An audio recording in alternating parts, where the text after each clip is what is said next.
Hello, hello. Welcome to another crazy Ewok stream. I guess we're finishing off Guild Wars Nightfall. Actually, we finished it off last time, but there are some odds and ends, I think I called it, in my thumbnail. I want to get done.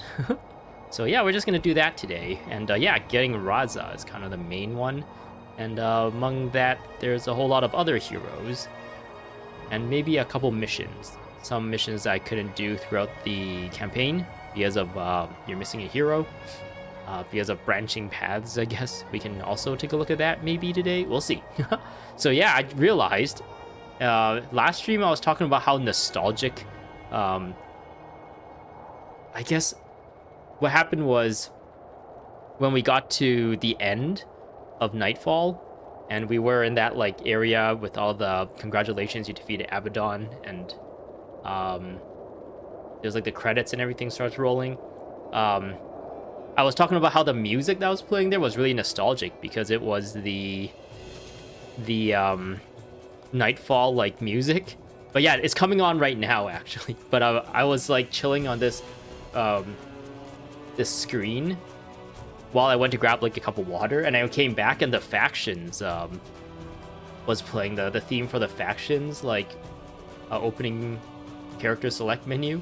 So apparently it does loop through the different music. It's just that there is no way to change the background to when it was like prophecies or factions or Nightfall. It's just stuck at Isle of the North. But at least the music is still there, which is, I didn't know that until today when I actually hung out in the character select screen for a little bit. But yeah, let's load in. Another thing I wanted to do, actually, let me pull up the browser. There's like one YouTube video that is super nostalgic to me. That is, it kind of wraps up and parodies, I guess. I don't know what the right term is. It kind of like does a synopsis in a funny way. The Nightfall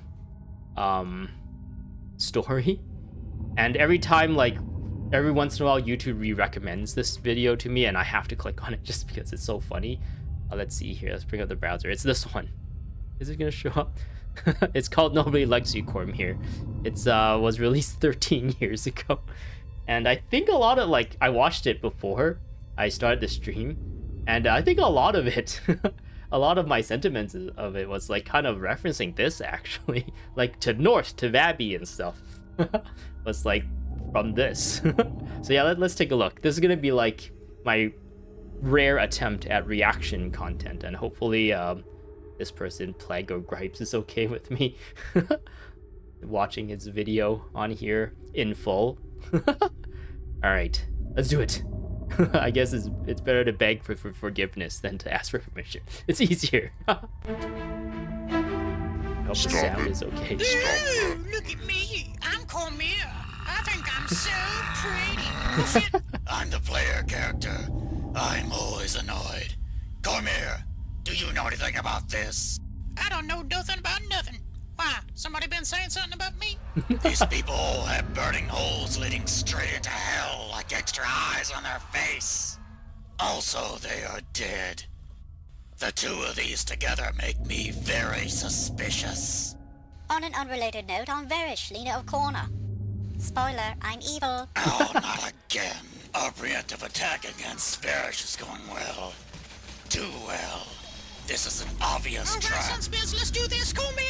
Damn it, Cormier! Oh, giant demon puppy, how cute! Oh, I'm pretty sure when I played the game, I didn't know that this is the guy who ate her eyes until I think it was like a throwaway phrase later on in the game where it's like, oh, the demons, they devoured my eyes, and then like off, like when it wasn't even talking about Cormier. One of the captains, I think, was it Kayet or Bale or something, said like one of the threats was like Abaddon's servants or something, or the demons will eat your eyes, which is like later on we're supposed to connect 2 and 2 that yeah, it was this thing that ate her eyes. So I don't think like I actually knew that was a thing until I watched this like flash animation. This is a flash animation. You don't get to see stuff like this nowadays since Adobe Flash or Macromedia Flash. I guess Macromedia Flash became Adobe Flash. That's like no longer a thing anymore. Look at my face. Oh, God, my eye. I'm leaving. Yeah, we just leave her. We may be trapped in corner, but we've raised an army to beat them from the inside. Got the jibber jabber. We rescued some prisoners. It's me, boys. Come here. I ain't got no eyes, so I can't help you no more. You never helped us. We're going home to get more troops to combine with the ones we've gotten here. Nope, we going north. West. And if I like, okay, let's go back a couple frames. So it says like, she's like, nope, we go north to Vabby, right? And for the longest time, this has been like a huge meme.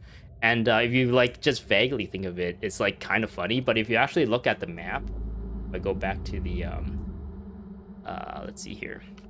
We go back to Elona here. I believe I touched on this before during my entire playthrough of this, but since this is relevant now, I want to point it out again. It makes sense to say west if you're talking about like, if they were talking about this whole thing when we're discussing it with like Elder Sul and stuff in the consulate docks in Abaddon, because Vabby is west, and it's still like arguable that it's west with when you're talking about Sunspear Sanctuary and Korna, but then like it actually makes sense that the line itself was north because we broke her out of Poagan Passage, and it was like kind of in our travels like down here because we took the boat here, right? We escaped here, and then we probably went up here, and we ended up here to the next mission. So yeah, like literally while we're traveling here is probably where Cormyr makes that like statement where it's like we go north to Vabby, which is literally true, right? Because it is like literally north of where they are. That's kind of what you're supposed to say. But like for the longest time, I thought it was like funny that like she points north even though you literally go west in terms of like where the location is on the overall like map. So yeah, I think this like really messed with my understanding of the story a lot too. To Vabby! But that is stupid. We can send an envoy to Vabby once we... Vabby! Varish is going to attack and kill you. Oh, I don't believe that at all. I'm attacking and killing you. Yeah, this is... I think I also talked about this too, where we went to Vabby, we asked the merchant princess to help us, and none of them want to help us. All of them were like two of them were like busy with their own things. Like one of them is protecting the Jizniger Bastion. The other one is like dealing with political stuff or something like that. In the library or whatever, or dealing with some other stuff. And then like Boka was like actually on her side, right? He's like, oh, I don't care. She helps me, so I think I'm gonna be on her side.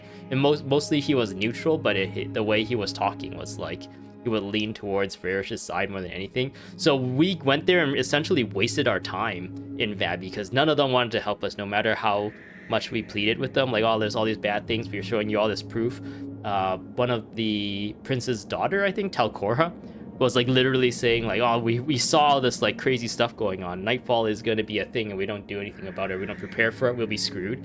And they're all like, oh, whatever. We got our own stuff to deal with. And then like, for whatever reason, Varish decides to attack, and then that immediately like flips the mind of the three princes, and then they start like joining our efforts. So like she kind of like wrote her own downfall there by doing that for whatever reason. I still don't believe it. Oh. This isn't working. Let's go to hell and kill Satan. Oh, they skipped the whole Joko That's the thing. best idea I ever heard. I don't find that surprising at all. All right, Varish. Where is he? Where's Scarecrow? I mean Abaddon. To kill a god, we need the help of the gods. Hi there, I'm Lissa. Listen, we are hearing your prayers, but we don't like to answer them. It's kind of a bother. This part is really epic because I think a lot of people probably felt this way when they got to this part, where we finally defeated the undead lich and Shiro again, and we're okay. We finally got the ears of the gods. They're finally gonna listen to us, and we're gonna finish this once and for all. And they're just like, you guys can do it yourself. You guys have the power. Don't worry about it. And then they just leave, and we're like, oh, what? And then Cormyr somehow is like, yeah, we can do it out of nowhere. But we do really like being worshipped, so if you could save humanity, that would be great for us. Okay, thanks. But you're the ones who made Abaddon evil to begin with. This is your responsibility. Whatever. Cormier, honey, you are too good for these losers. Shut up, baby. I know it. Shut I up, am Barry. the only sane person in this universe. I think I quote that a lot. Shut up, baby. I know it. I think I quote that a lot in real life with my friends and stuff. I don't think they know I'm referring to this, though. We've done it. We beat Abaddon. That was the greatest dance-off I ever seen. Oh yeah, I guess I was kind of talking about this, right? It was literally just like, go to one thing, bind the hands, go to the other one, bind the hands, go to the head, bind the head, and then do damage, and then rinse and repeat. So yeah, it is like a dance, right? I guess this is what they're talking about here. That's why it's like a dance-off. Or maybe they're talking about the fact that you can slash dance, and then you get served. But maybe, I don't know. Maybe it works both ways. Then maybe this joke is so good that it works both ways. Stop being blind. His power's blowing everything up. One of us will have to control it. I called it. Thanks for talking it over with me, bitch. I gotta sacrifice myself. There's a lot of references to like movies that are out during these times. There was the Where's Scarecrow, which I believe was Batman, I guess. Was it Batman? I thought it was Joker. When Christian Bale Batman, I guess Batman Begins, was like... Oh no, it was the one with Joker, the second one. Which one was that called? The Dark Knight? Wasn't it? Was it Scarecrow or was it... Maybe it was the Batman Begins when he was interrogating... Was it like the Falcone or something? One of the mobsters? They were Scarecrow. And then there was that one where the guy's head, like Koss's head, we can go back a little. Like, isn't that like Underworld? I think Underworld 3 or something like that, where they killed the big bad vampire, and the way that was like a cool slash, and then like the head slowly like slides off. So yeah, this is an artifact of its time.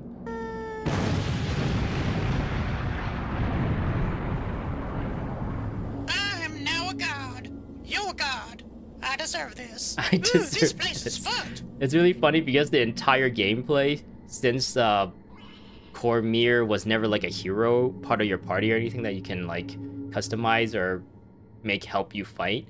For the longest time, all she does was follow you and yell incoming. And in my playthrough, I actually had General Morgan constantly have fall back and incoming. So like she did, like my Cormier didn't even do that. She was just like hanging out. And I think I pointed out a lot where like we saw Cormier just standing there doing nothing. And we're all like getting destroyed by like Shirokin and demons and Margonites and whatnot. And then she's just like, yeah, I'm here, I guess. I'm blind, I don't know what I'm doing. And then yeah, at the end she becomes a god. So she gets like all the power and all the rewards and whatnot without actually like really doing much, it seems like. And yeah, I think a lot of people probably saw this and really related to this part. Get on that for me, will you? And you? Hell no. I will build some statues of myself, though, and establish a cult before I leave, all in worship of myself. Be sure to pray to me and worship me. Not that I'm gonna answer those prayers, but you know, see you later, fuckers. Looks like we got our 6-man for Keg Brawl. 13 years ago, Keg Brawl? They referenced Keg Brawl. Do you know Cormier? The new 6th and best true god. God of lies? Nope. God of truth. P.S. I released Abaddon. Lol. Okay. This is classic. This is a classic video. Anyway, I just wanted to show this because it's like part of the nostalgia, I guess. Am I the only sane person in the universe? Every RPG ever. And this is why Char have no god. Oh man, some of these comments are oh, this is a really recent one. Does anyone else compulsively watch this video every time somebody mentions Cormier in game? Oh no, that's me. Of course, I randomly log in Guild Wars story, see Cormier, and I'm like, ooh, look at me, I'm Cormier. I think I'm so pretty. And she does nothing like usual. Oh no, that's me as well. I was doing that the entire time through my playthrough. The final image of Cormier rising to the heavens, giving us mortals the finger. That's exactly what happens in Path of Fire. Oh no, this is 8 years ago. Is Path of Fire 8 years ago? Holy shit. Really? Oh man. Really? Damn. What happened in between path? Oh, I guess there was End of Dragons. Oh man, this like saying 8 years here is really blowing my mind that Guild Wars 2 is like such an old game. Oof. Ugh. But yeah. Yeah, Cormier is in Path. Was he? Yeah, she was in Path of Fire. There was a whole like thing where we meet Cormier in the desert, and she like does nothing as usual, and she just tells us like to go do stuff for her. Wait, do we do stuff for her? I don't know. I think we went to her for help, and then she gives us like a backstory as to what happened to Balthazar, and then when we learned that, we're like, oh, okay, and she's like, okay, I'm gonna go now, bye, and then she disappears from the story at that point. This sums up Nightfall up a little too well. It missed the Joko part. I didn't really realize that until I'm like talking about it. Hi there, I'm Lissa. The whole speech kills me every time. Goddess of kill stealing. Lady Casimir Mead. She's one of the prominent characters in Guild Wars 2. Goddess Cormier, we have come to you seeking guidance in aid of dark times. Will you hear our plea? Rise, Lady Mead. Oh wait, this person really like just wrote everything. Please continue. Balthazar has emerged from the mist and is bringing ruin to Tyria. He's going to slay Krakatork, and if he succeeds to imbalance, it could bring you know all this already, don't you? Indeed.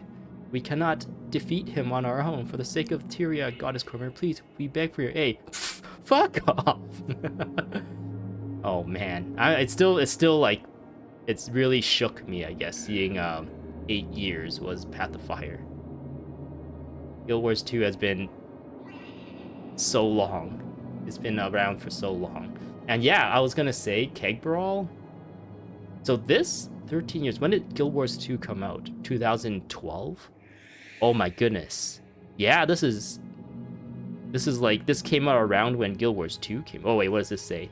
Witness my descent into madness, my third animation ever. I wrote, recorded, drew, and animated this in about 4 days for the launch of... Oh, it was for the launch of Guild Wars 2. So yeah, 13 years ago, August 24th, 2012.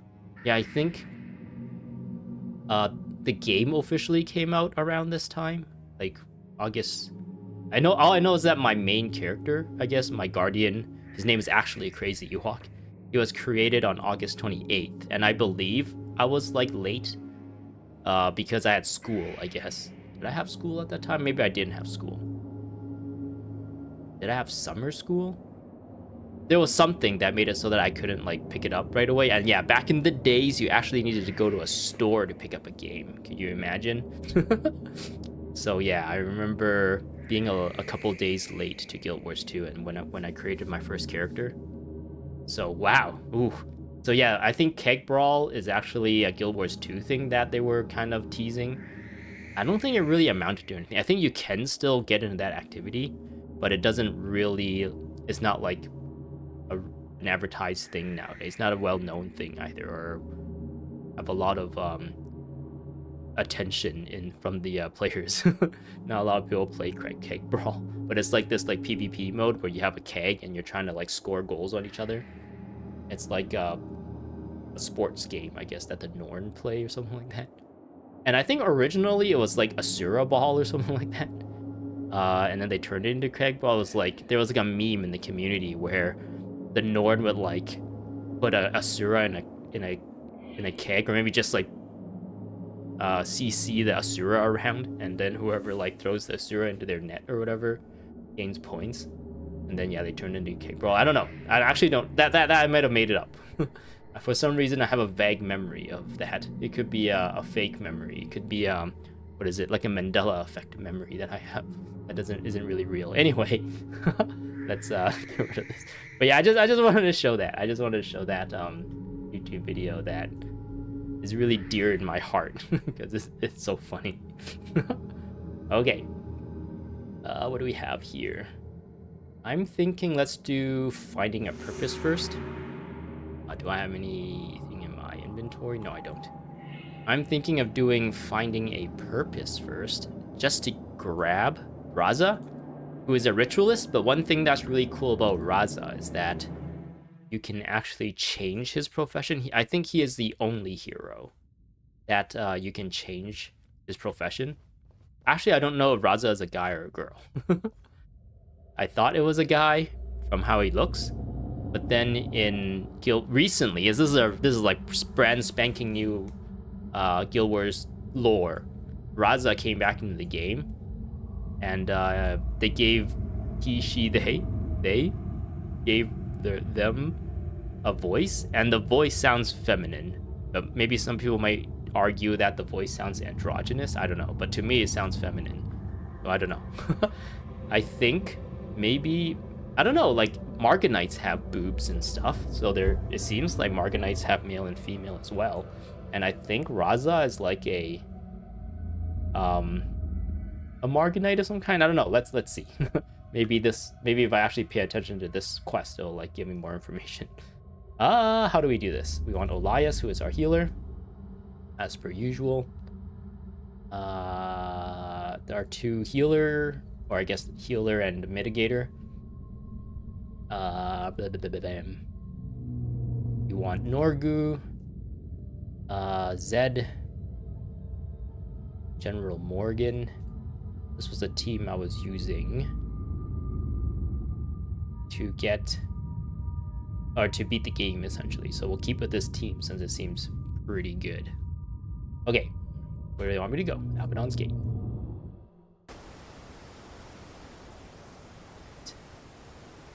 Gotta talk to this guy. Oh, we get to go into that place. I guess I have been in there before. I think yesterday when I came in, I saw like what was in there, and I was like, I don't think I've ever been here before. So I must have been there before, because I have gotten Razah on my other characters before. So I must have been in there. This is no place for a mortal, finding a purpose. This area is off limits, but your reputation precedes you, hero. If you have defeated a god, who am I to tell you where you may or may not go? I wish to enter the heart of Abaddon. The heart of Abaddon is unexplored and potentially dangerous. Are you prepared to risk life and limb? I am aware of the dangers and prepared to meet them. Right. Okay, let's see how we do against these guys. Are those eyes? Ew. Okay. Madness? Madness.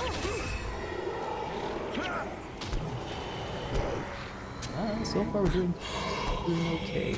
Should I like actually make this like more visible? Like actually a menu that I like, because I've always had it in the corner there, but I don't know how useful that is. I guess I should be fighting right while I'm in the battle. I'm so overconfident with my heroes now that I think we might be dead actually.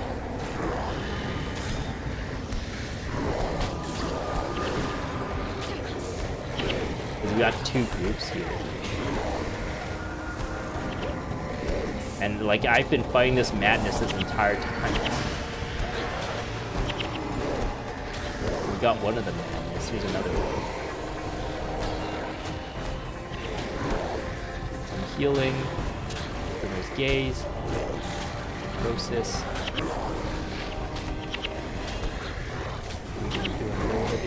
This one. Oop, there I go. We're back. There's gaze. Yes, another. Probably help with some healing that well of blood. Necrosis.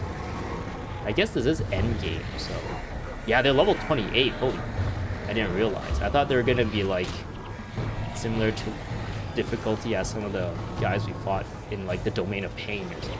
These guys are way stronger in terms of level at least. Okay, whew. Only I died there, so I guess that's all right. Okay, I think we might have to deal with like as many of these guys as we can. This place looks so weird. Look at it. There's like eyes and stuff on these mountains. Oh, dang. That was a centaur pectoral that I just got a big eye full of. Maybe. Oh, there's so many word of madnesses in this team. Okay.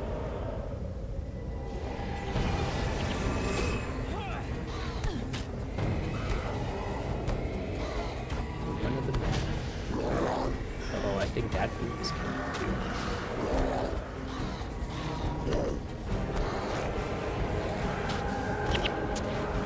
Okay. Oh, we got that one as well. Oh no, I should be flagging better. I think this is endgame stuff, so I should really pay attention. I can't be too negligent in what I'm doing. Wow, there's so many of these healers on their team. Maybe that would also mean they don't have the DPS, hopefully.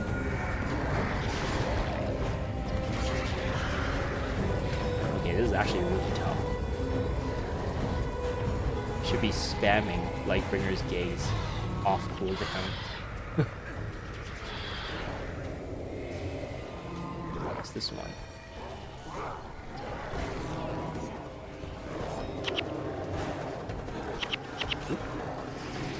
That takes care of all the healers.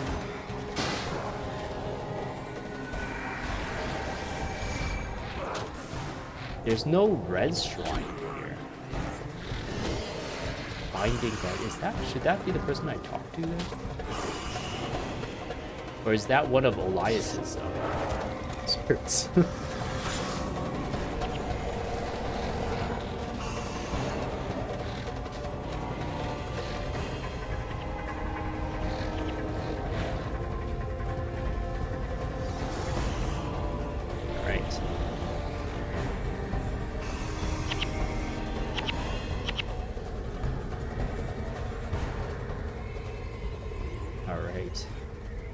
Looks like it's supposed to be like a red shrine looking like structure. But I think this is just Elias' spirit, right? Oh no. Level 24 though. This is Elias' spirit. This is just a dude. I can't talk to him or anything, so I don't know. I don't think there's no red shrines here with bounties to get, unfortunately. Ew, there are those eyeballs. Disgusting. I don't know why eyeballs are disgusting. I guess the idea of like weird things looking at you is kind of creepy. Okay, I should deal with this group. Oh man, I have to be like patient and stuff.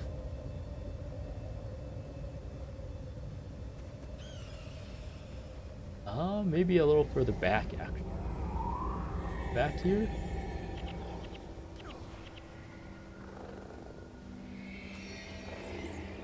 Oh, there's two madness. Words of madness.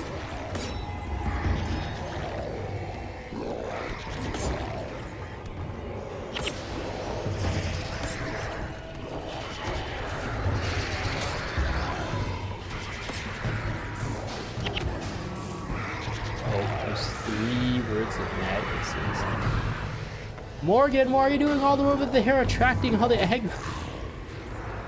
The flag is over here. Morgan!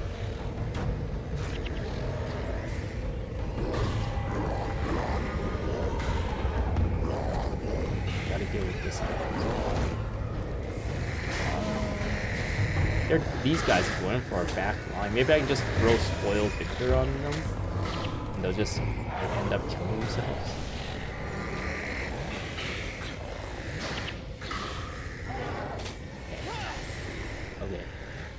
Okay. Get this guy going with some healing. Blood Bond. Or not Blood Bond, a Well of Blood. Okay.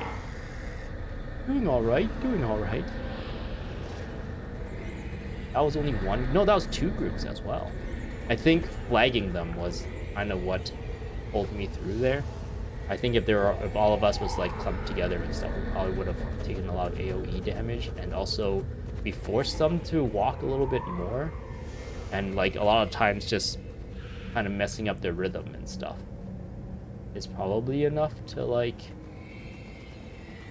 give you the opening to, I don't know, like pressure down a healer or something on their side, and that will make a huge difference.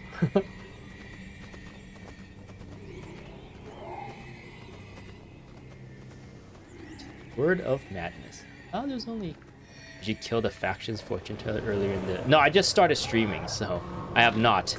Should I do that quest too? That one is an interesting one, I think. Because it, like, gives you a bit more context as to, like, the Shiro side of things. I think there was one that talks about, like, the Titans and stuff too, which is about, like, the prophecy side of things as well.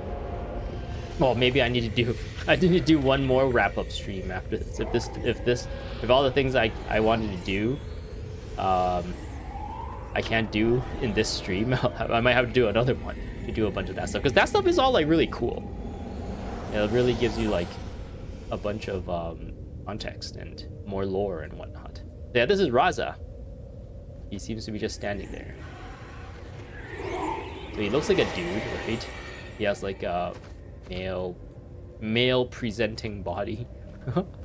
You are not from this place. I think they gave him, like, a really, like, raspy voice in Guild Wars 2. But I'm not going to do that because I don't know how to give people raspy voices. You are not from this place. Who and what are you? I'm finding a purpose. I have been alone for what seems ages. And Razah, created from the mists. Oh, okay, so he's not, he's created from the mists, not a Marganite then. I have no memories of my creation though. The past is shrouded in fog. Abaddon bound me to this plane. His minions blessed me with knowledge to fulfill a great purpose. However, I can sense Abaddon is no more. Now I'm without purpose, my existence without meaning. So tell me, are you here to give me my purpose? We must find our own purpose in life, Razah. Search for my own purpose? An interesting concept. To not be told what to do, to merely exist to find a purpose. I find you curious, unlike anything I have ever encountered. I wish to journey with you to learn more about your ways. Perhaps my purpose is to travel through the world with you. We always welcome new allies. Allies? I do not understand your words. I have much to learn. However, you must remove the barriers that bind me. If I am to accompany you, I am restrained by guardians summoned by Abaddon. As long as they exist, I must remain here. Destroy these guardians, and Razah will be your ally. Will be your allies. Yeah, this is like before the prominence of like using pronouns like they, them and stuff, so maybe they were going for like that kind of idea, but the culture hasn't reached that point yet. You have those kind of like terminology. I would keep Razah as a ritualist until one gets Z-Ray. I think I'll probably get Zandra before Z-Ray, right? Z-Ray, right? I actually never got Z-Ray. I think the bonus mission pack is... I recently bought that. In the last anniversaries when I got like that actually like unlocked on my account. Because it was on like crazy deal sale. And I was like, oh, I'm gonna get it. But I've actually never encountered or played that content yet, so... Okay, so now we gotta free this guy from this ward, apparently. You're not from this place. Who and what are you? So yeah, I think it's a good idea to keep him as ritualist as well, since if I have Olius as like the necro writ healer, I can turn him into either like a damage mitigator spirit person or the spirit spammer person as well, which is like, there's a lot of utility having like, I don't know, summons on the field essentially, or like this guy. This guy can appear and like take aggro and stuff and whatnot. So yeah, I'm really excited to like have Razah on the team.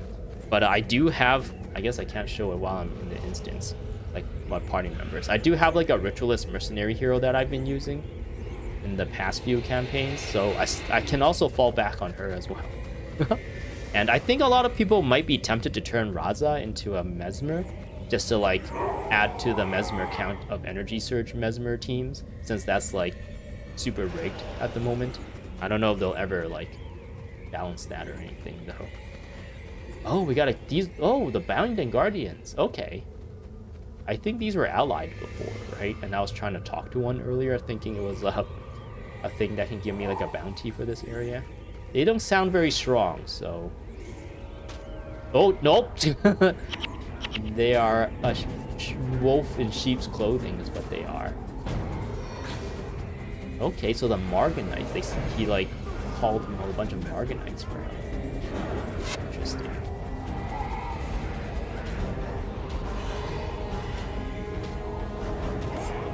The Morganites are a bit easier to deal with than what we were fighting with the demons before. There's a cleric here.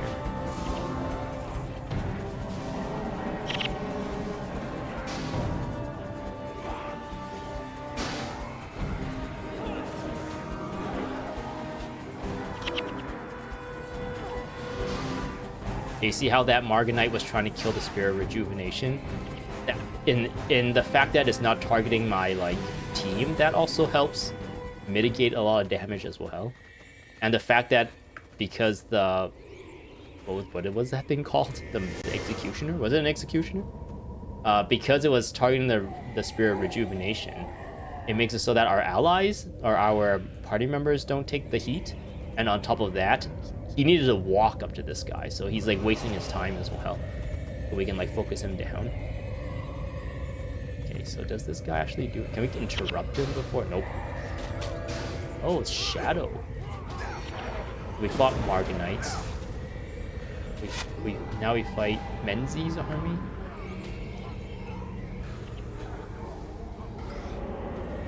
Okay, these guys leave. These Shadow guys actually leave dead bodies. Surprisingly. I don't think I needed to do... I made a mistake using Necrosis there, but it wasn't it. The guy died before I could actually fire it off.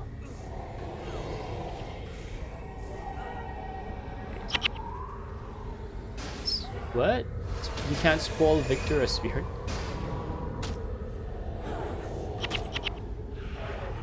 Oh damn. Spirits are not affected by this spell. Spirits are not affected by this spell. Valid target. Interesting. You would think that spirit is a demonic servant of Abaddon, right? Because literally Razah was like, yeah, Abaddon is binding me here with those guys. Ooh, I went this way, but now I can go this way. Yeah, let's fight these guys. Fighting is fun.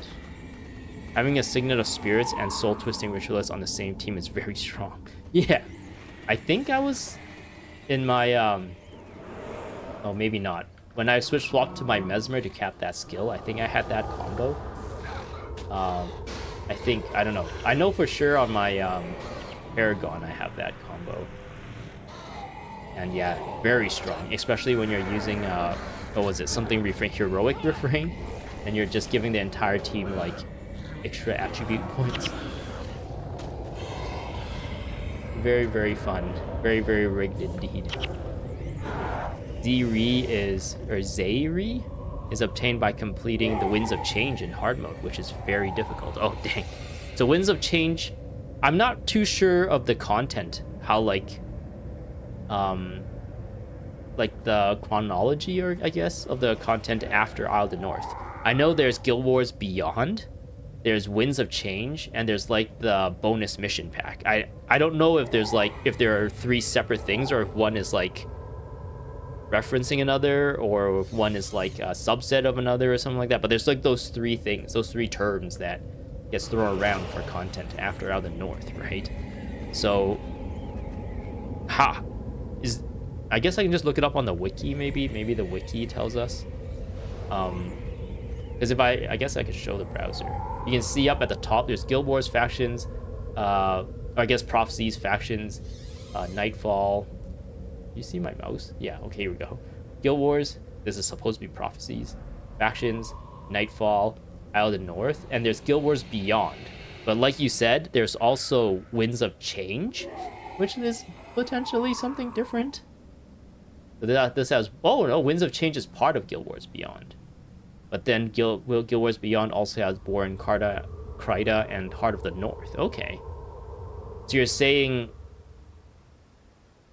one of the, I guess this is kind of like a prototype to their Living Story stuff, right?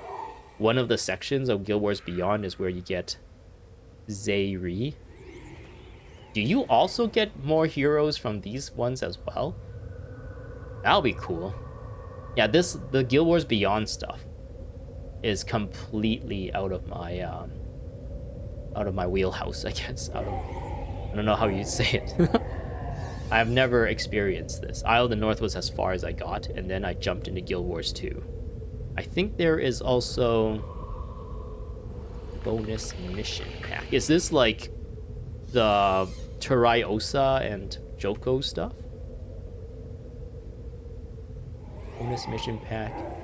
4 missions. Battle of Jahai, Tengu Wars, White Mantle, and the Searing. Okay. Is Battle of Jahai the Joko stuff? The Turaiosa? Okay, yeah, I think you might have mentioned this before. But yeah, okay, so there's bonus mission pack and Winds of Change. I mean, bonus mission pack and Guild Wars Beyond, which Winds of Change is part of. So there's two major things after Isle of the North that I have not experienced. And within one of them, it's split into 3 less major things. Okay. Yeah. I'm hoping to like cover these as well, like play through them on stream. But I don't know, it's like there's the whole Isle of the North thing, which I've played before, so I can continue kind of the same type of commentary and opinions and whatnot through this one, but I have no like leg to stand on when it comes to Guild Wars Beyond, so this would be like a blind thing. Okay, get rid of the browser. Boop.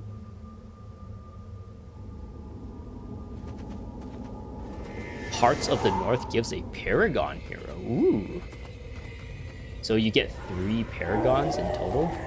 Because you do get Haida in Isle of the North as well, which is a Shining Blade Paragon. Winds of Change gives Assassin and a Rit hero, and the Rit hero was Zayri, right, that you were talking about? Interesting, so you get like 3 of every hero pretty much, I think. So yeah, you had Zenmai, and then you get Anton, and then whoever this new assassin is as well. I don't even know if anyone actually uses assassins in this. Ah! These guys just appeared out of nowhere. Okay, killing these guys is gonna be really bad, because I think they do split. But we can get overwhelmed if we're not too careful.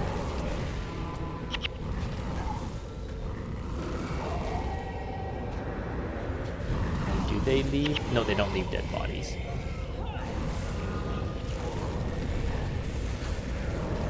Okay, so this Guardian is protected by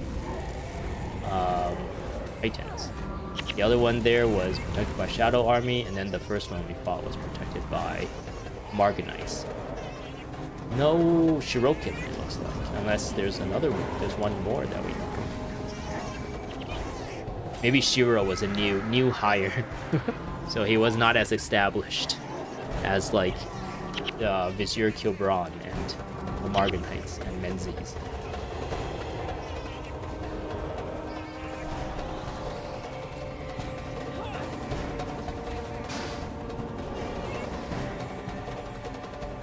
Okay, yeah, this group was the easiest of all of them. Maybe these units, they just copy and pasted from prophecies and we power crept them after all these updates. Alright, so now we get to go back. Speak to Razah. None of the 3 extra heroes are that useful, but Zayri is a major in-game flex. Oh, okay, so you flex Zayri because you gotta beat Winds of Change, or that part of it, or that part of Guild Wars Beyond, Winds of Change. You gotta beat it on hard mode. I don't know, having an extra ritualist seems probably good for building. You get the SOS, you get the soul twisting. I guess maybe you can replace one of the Necro Rit healers with just like a straight up Rit healer. The Rit healer's spirits will be a lot stronger because of spawning power. But then again, you would have to give the Rit like energy management skills, whereas energy management is kind of built into a necromancer's kit. So maybe a necromancer main for this kind of healing build is maybe inches out on top because of that. You are not from this place. Who and what are you? The bears are no more. I offer you my skills and my insight. As a child of the mist, I have an affinity for things spiritual. In return, you will show me how you experience life and aid me in finding the purpose for which I was created. I must take this time to reflect. I will meet you later. Okay, so that's that. Does that mean we're good? Finding a purpose. We're good. Do we just like resign? I guess I don't have to resign. Just do this.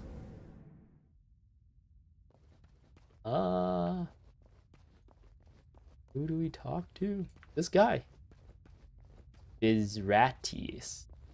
Byratis? A plane. You keep Razah as a Rit, even with Zairi, but you understand changing to a Mesmer. Yeah, I don't think I'm gonna change him to a Mesmer. I'm gonna leave him as a Rit, just so that I can replace Talcora, essentially.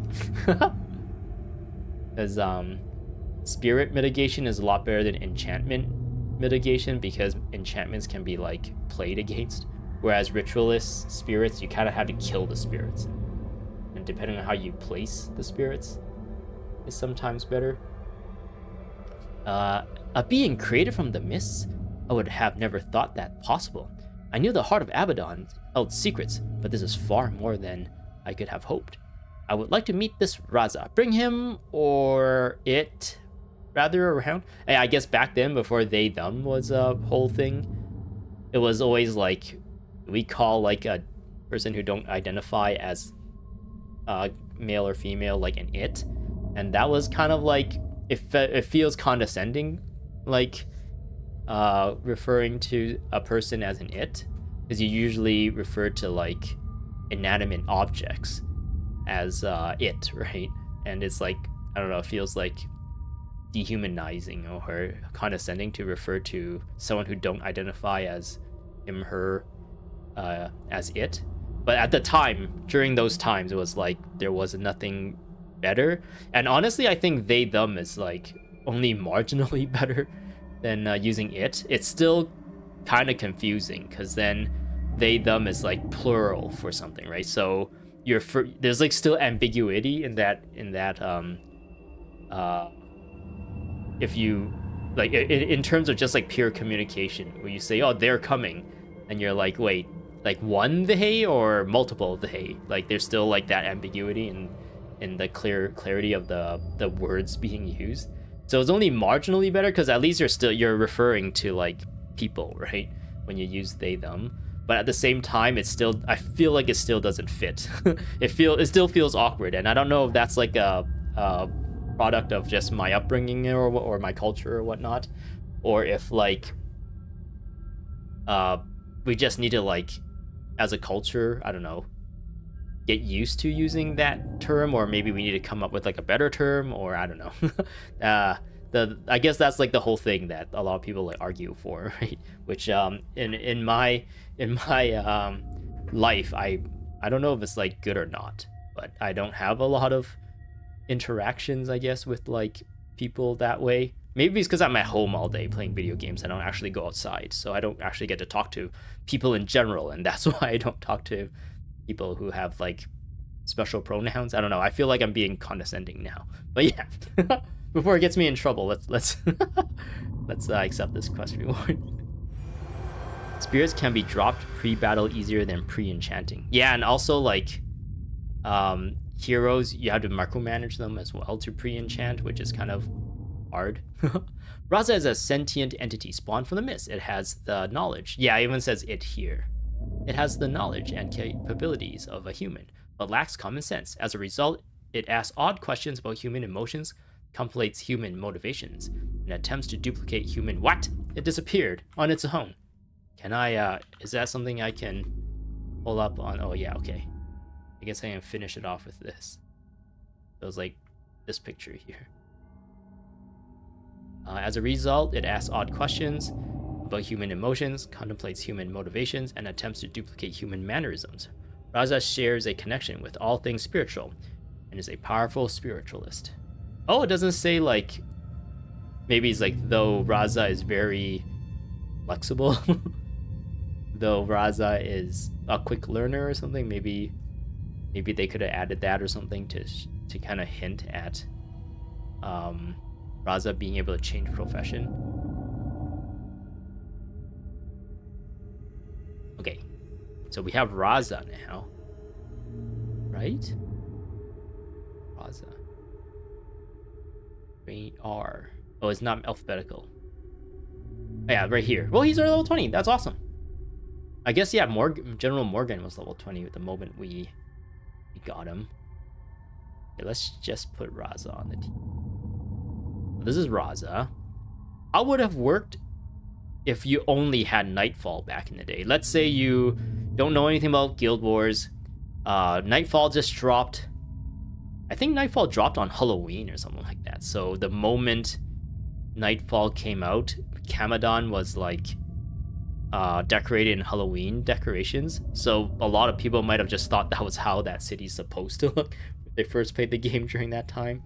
But anyway, like if you only had Nightfall and you unlocked Razah, and he's a ritualist, I guess there is Nightfall related only available in Nightfall like elite skills for ritualists. But how would you unlock maybe just a hero skill trainer as well? But I feel like you would be missing out on so much ritualist related stuff if you only had Nightfall. Maybe that's so small, that percentage of the population is so small that they didn't, like the devs didn't really design specifically try to cater to that small amount of players that only have Nightfall, right? And this is kind of like end game bonus, just like extra rewards on top of like the entire story anyway. So maybe not a lot of people complain. They just thought of this as a bonus rather than something like they feel entitled to having. Yeah, he has restoration, channeling, and spawning power.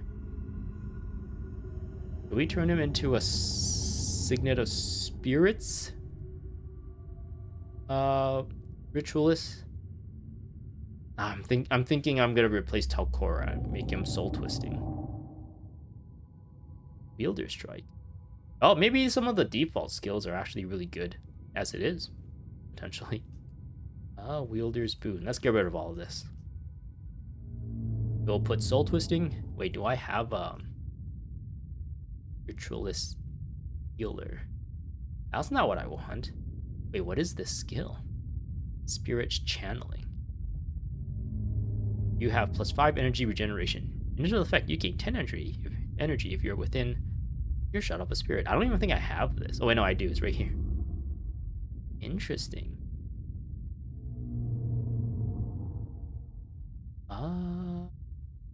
Okay, soul twisting, spawning power. Of creation for, I think this is energy management. Man, it's been so long that I don't exactly remember what the build is. But I think this is also required, or very good for a ritualist damage mitigator. We can get rid of restoration. Muning, I believe, is actually where what kind of weapon is he holding? Ah, good, his spawning power makes him very flexible then.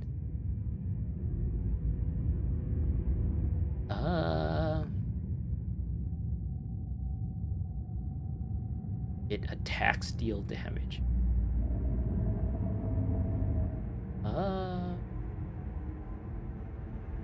Brutal weapon.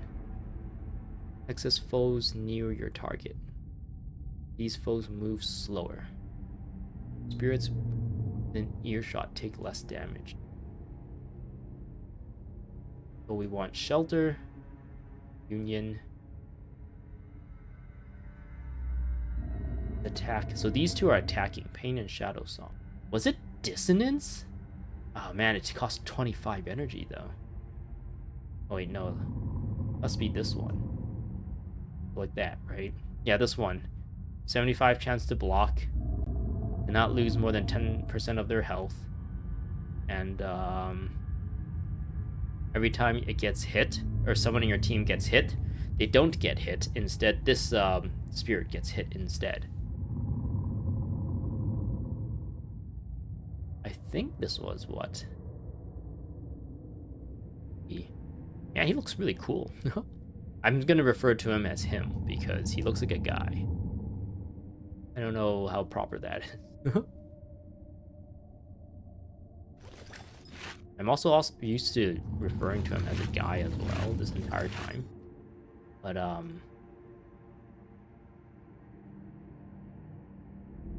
yeah, and I'm kind of like looking forward to what they're gonna do with Razah in Guild Wars 2. But that might be in the next expansion, which I'm like, I think 3 expansions behind now. Wait. 2 expansions behind? The last expansion I played in Guild Wars 2 was End of Dragons.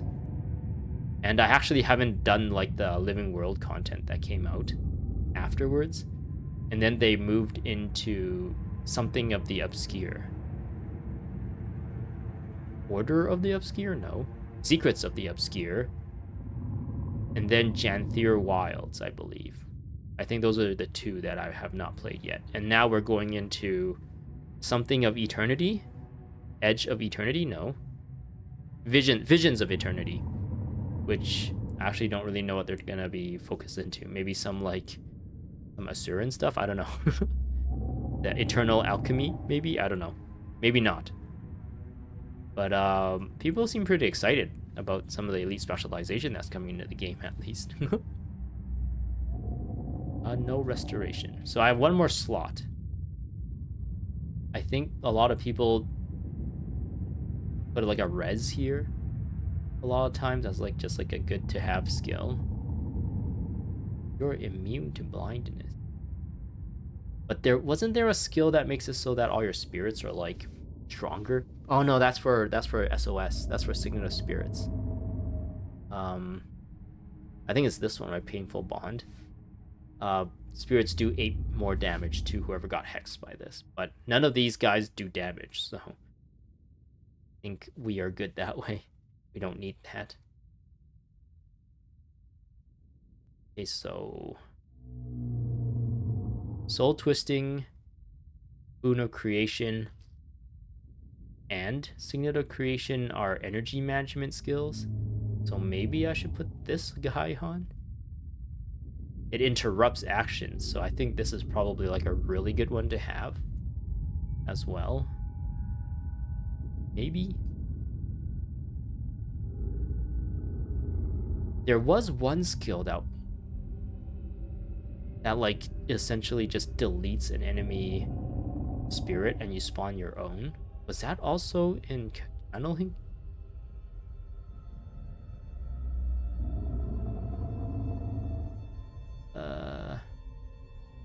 Spirit Siphon, Spirit Rift, Spirit Burn, Spirit Boon Strike,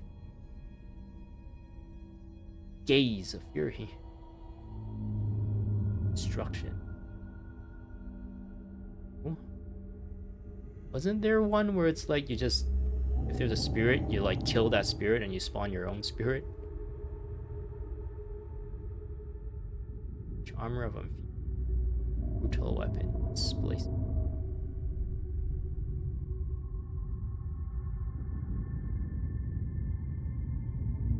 It was a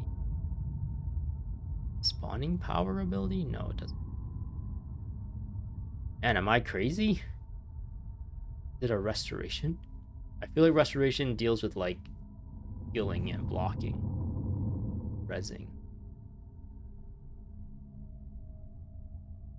Teleports target allied spirit. Your location. You don't like E management for Rit's too many enchantments? Yeah. Wait, too many enchantments? The only enchantment is this one, isn't it? This is a signet. And this is a... It's just straight up skill. Is there other energy management skills that are enchantments? I'm a little confused.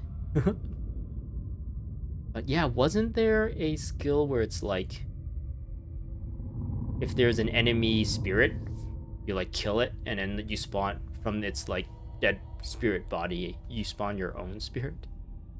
I don't remember what that one is called.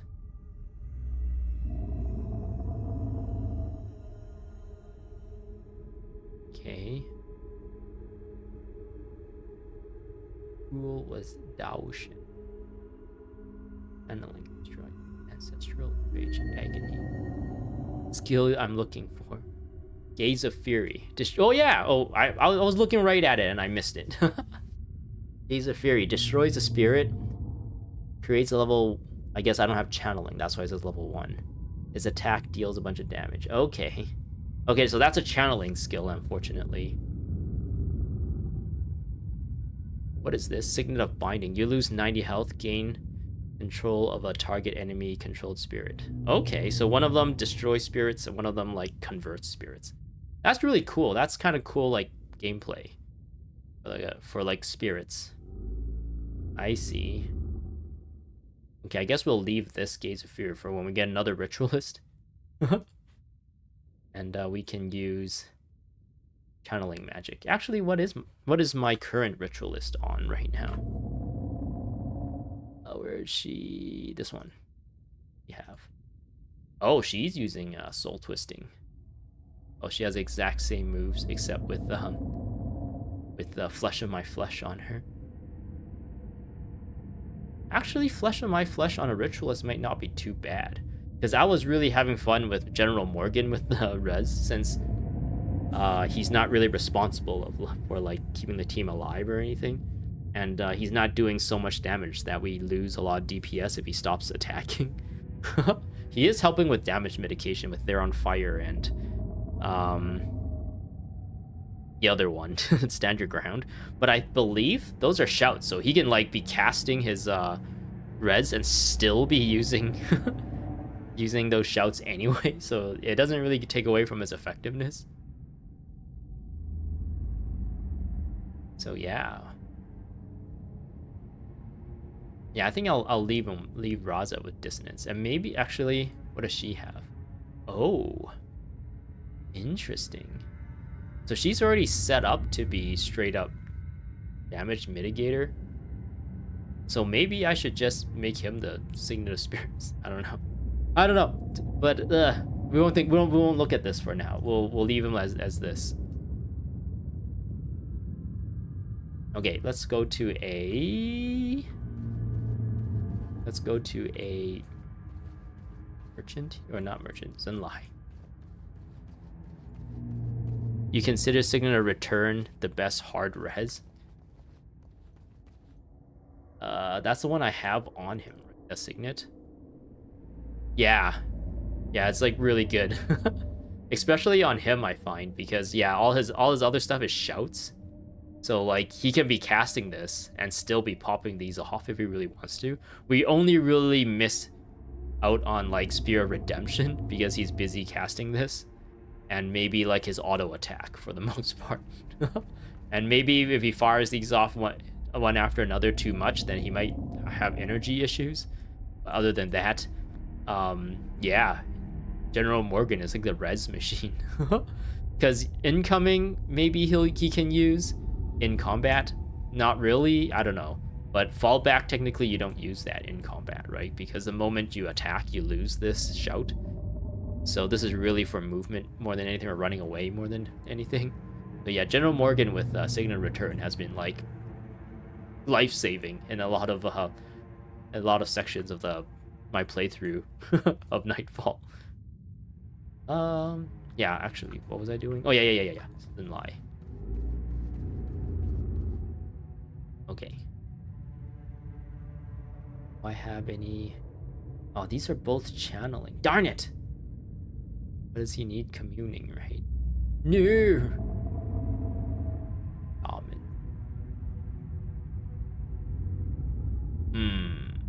We have Razah. We can put Elias.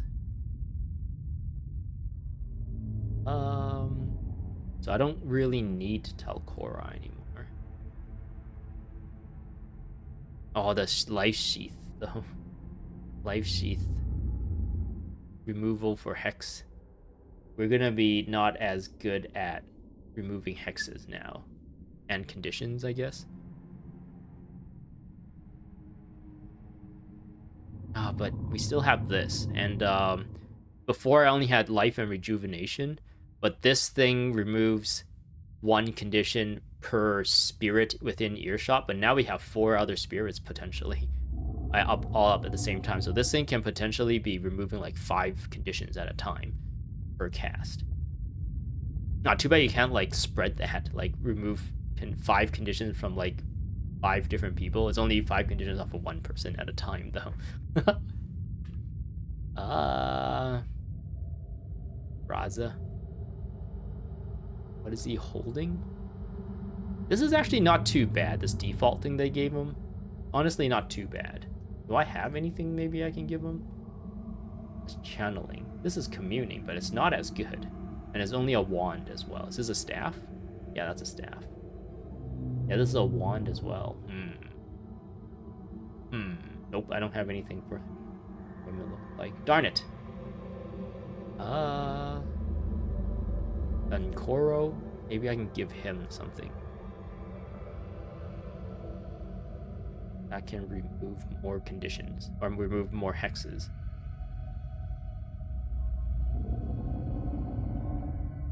Heal equal to divine favor. This one? Oh man, he's gonna have energy issues. Hopefully Olias's Blood's power will help with this. I think Razah is probably really good, like a lot better damage mitigator than Talcora, so hopefully because we have Razah now, Talcora can focus on this. Healing prayers. Should I still have healing ribbon now that I have this? I can get rid of this if he doesn't. This heals quite a bit, so I can get rid of that and add another. Get cure hex or something. I'm like really tempted to just remove as much smiting. Just make him a healer, but he's using smiting rod here. Yeah, I will leave it like this. Might hex, might condition. He has 2, or I guess 3 condition removals.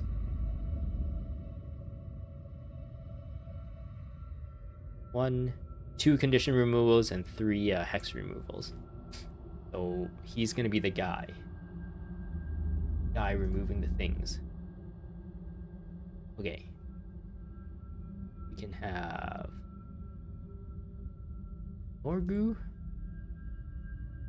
Dead,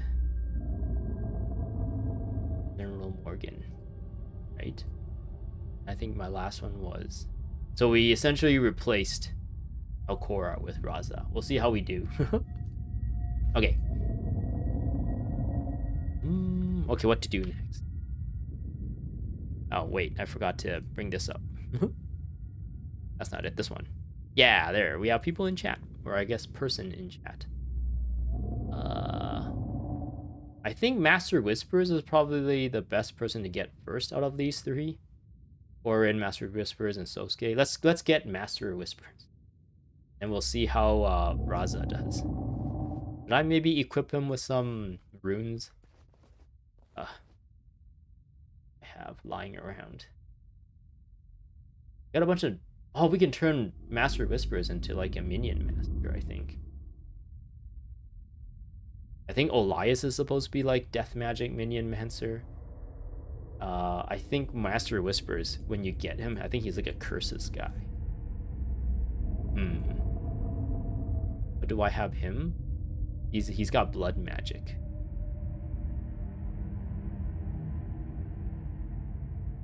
Yeah, he's our healer. I'm like contemplating whether if I should like make Master Whispers like Ritualist as well, but instead of blood magic, he'll just have like minions instead or something.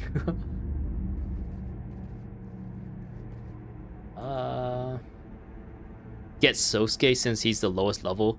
Put him in the party for XP. Hey, that's a good idea too. Speak with General Hayao. Okay, yeah, sure, that sounds good. Let's do it.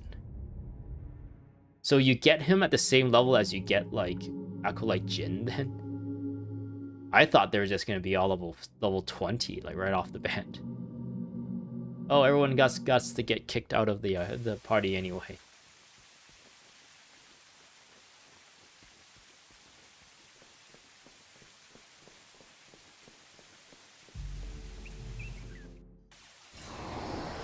Sweet. There he is. Does he say anything different now that we've defeated everything? Well, good day. My name is Sosuke. You're lucky you've come across me in a good mood. I've fried people for looking at me like that, huh?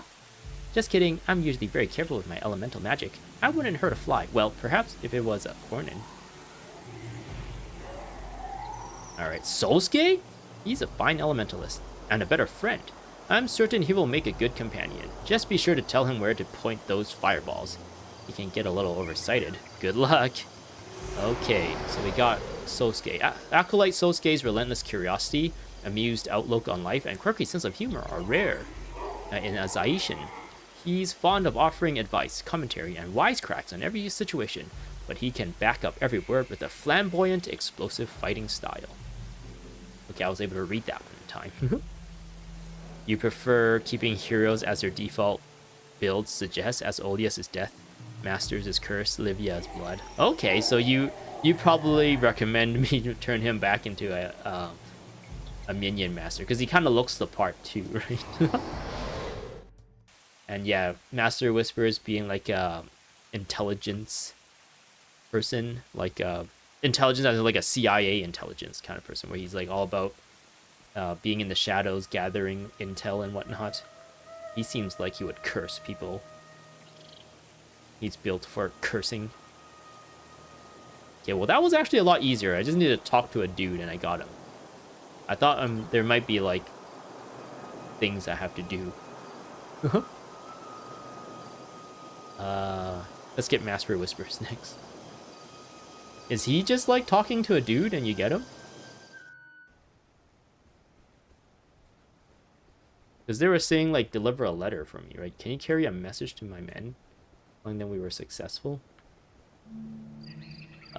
Who's your men?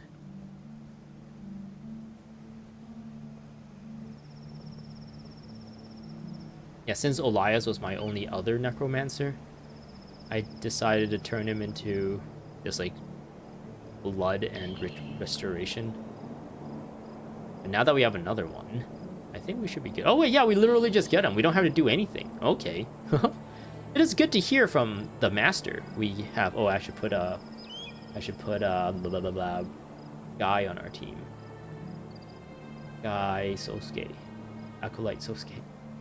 Oh, he's only level 11. Oh my goodness. I guess he comes with liquid flame though. That's pretty rigged.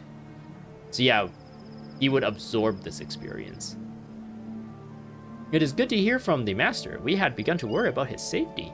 Now that we know the Order of Whispers is safe, we can begin to make plans to safeguard the future of all Elona. Evil never sleeps, and neither does the Order of Whispers. Alright. A figure so mysterious, he even hides his real name. The Master of Whispers has been seen in all corners of Elona. His intentions, however, remain hidden. Okay, what level is he? Oh wait, he's not max level either. Oh yeah, he's blood. Oh wait, blood and curse. I guess blood is like self-sustain a lot of the times, right? So that's like their defensive ability, whereas death and curses a lot of the times it's like offensive related, and it's kind of like one or the other. Okay, soul reaping is like really lacking skills. Soul reaping is, I guess, just to give the necromancer the flavor of like regaining energy every time something dies. And they didn't really think of too many skills for soul reaping. Okay, so he's curses. With a... Maybe I should make him the Grit healer and just turn Olias into a minion master just to like fit the... Because he, for my like, I don't know, what would you call it, but Like, it makes me feel better that to turn Elias into a minion master than seeing him try to heal people. Whereas I can kind of see Master Whispers being a healer, if that makes sense. I don't know. Just like lore wise, right? It kind of fits. He's like this brooding weirdo that's into like minions and stuff. No, but he's got a blood magic. He's got a blood magic thing.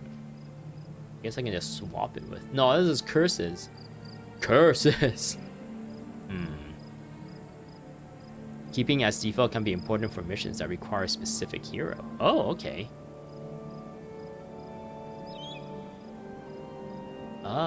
So what I should do is just strip everything off of him, put it onto him. Probably give him the staff. He will be blood magic, curses, and soul reaping. I guess we will take him off of curses and give him ritualist, and then we can turn Elias into a minion master.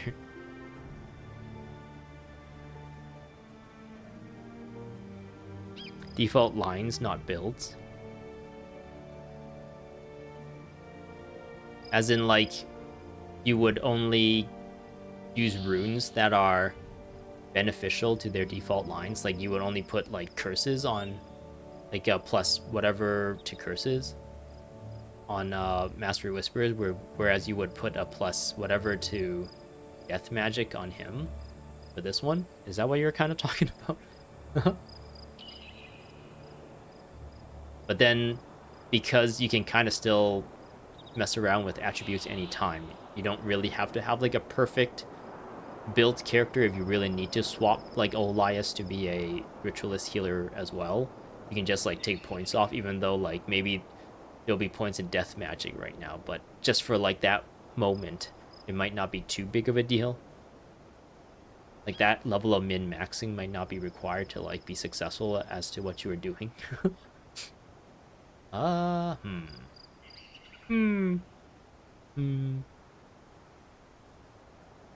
have a death magic here. And a curses. And a blood magic. Why do I have such weirdness spread of these like single-handed weapons? Why did I decide to do that?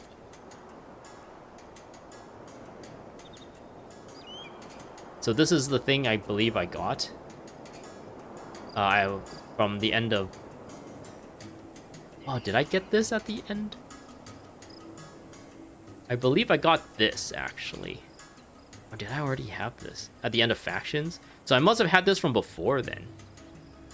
I'm like a different character.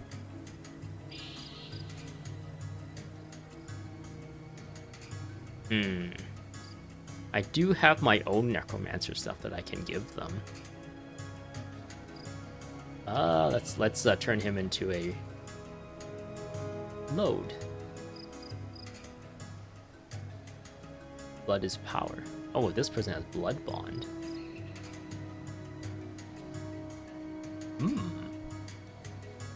Discord, Joko domain.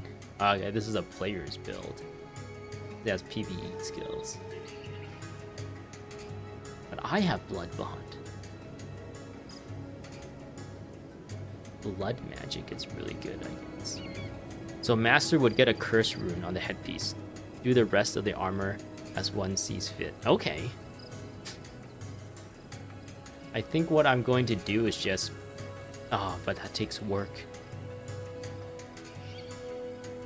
It takes a little bit of finagling, I think. If I were to, like, bring all these out. How much, I got 22 expert salvaging.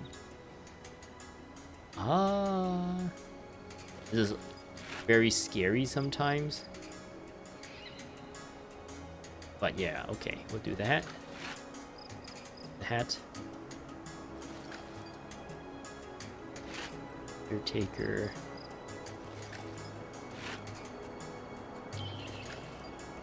That. And we'll apply it to him.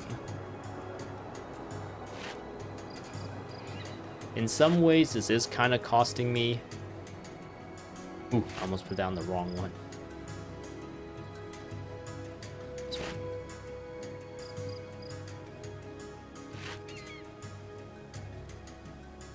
So the question is right now, should I, just for the temporarily, just for now, remove the blood magic from him and put it on Master of Whispers and just give him a death magic one? But the rest can kind of stay.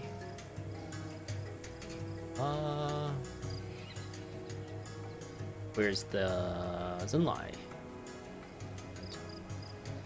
Zenlai? There it is. Do I have a proper rune? Blood magic.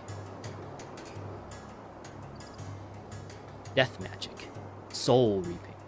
Curses. Swordsmanship. I do have a death magic here, so maybe I should just straight up remove this then. We'll take that. Superior death magic. And we will put the minion master on him. I can only suggest playstyles and preferences can differ. Okay. Yeah, I'm thinking I will turn... Okay, I'm taking the right one. Right, minion. I'm thinking I'll turn Olias into the minion guy. And for now, Master of Whispers will be the ritualist healer.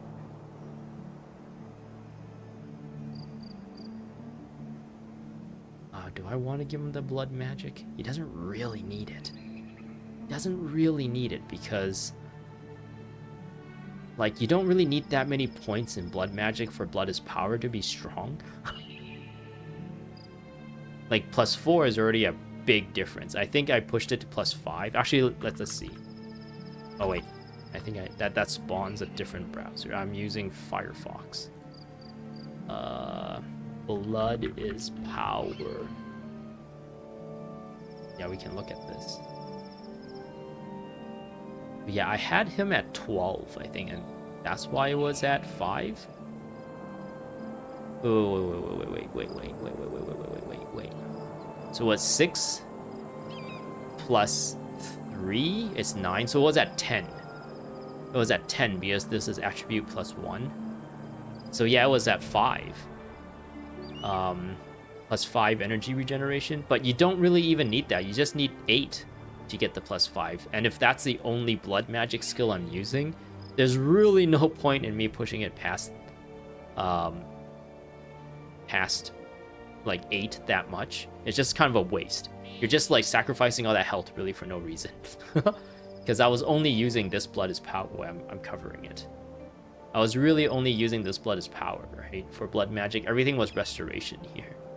So I don't think I need to give him crazy amounts of blood magic, but just so he can heal, I think I will... Where's the list? Boom. We will give him restoration. Oh yeah, he's not level 20 yet, so I can't like give him the big spread.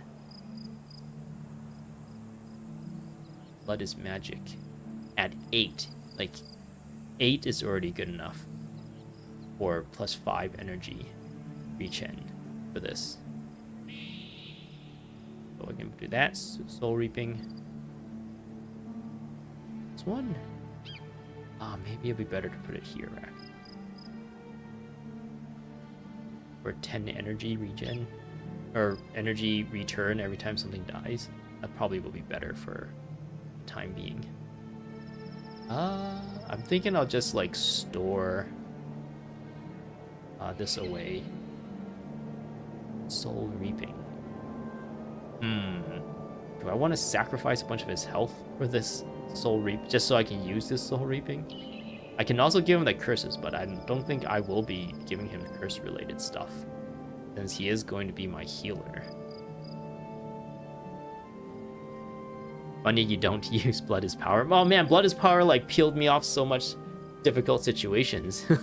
while we were in the realm of torment. I feel like it enabled like so many people to to fire off like skills and stuff. Otherwise, it would have drained their energy. I really like this skill. It is really like sacrificial on him. It's like really health draining, like literally on him, but otherwise it's good. Okay, so for him, I can take this off. Maybe give it to him. No, I don't. I want to leave him. Oh, he doesn't have any curses at the moment. I'll put this here. So he can use this. Death magic. And blood magic. Oh, wait. I guess he can use this. We can't. Maybe I can... this is good enough for him, but he doesn't have anything. Yeah, he can use these two. Oh man, we're just like sitting here building characters right now. We're not doing anything. We'll be doing more stuff really soon here. Just hang tight. You don't need this. You can do this.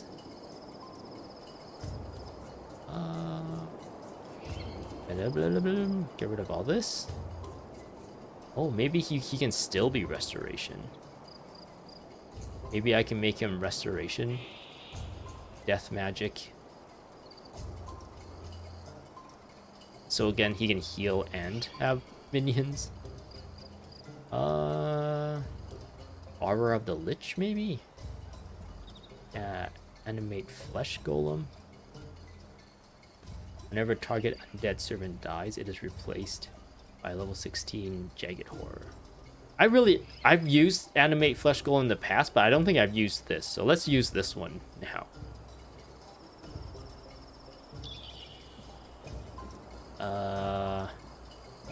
Just like straight up animate Bone Horror. Vampiric Horror is a good one, I think.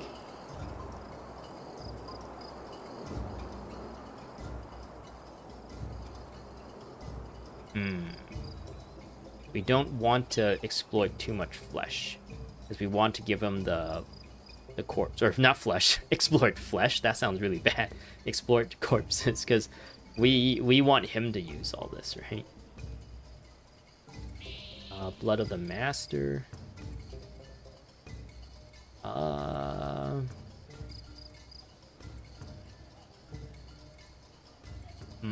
Maybe Death Nova?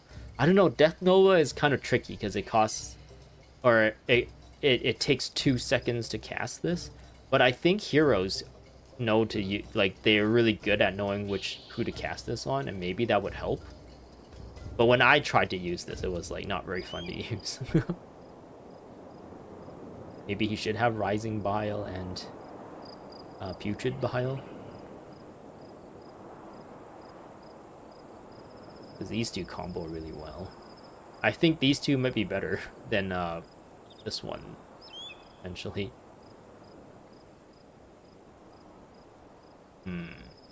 If I have all these here, then there's really no point. No point in me giving him restoration at this point. Maybe he can have the res, flesh of my flesh.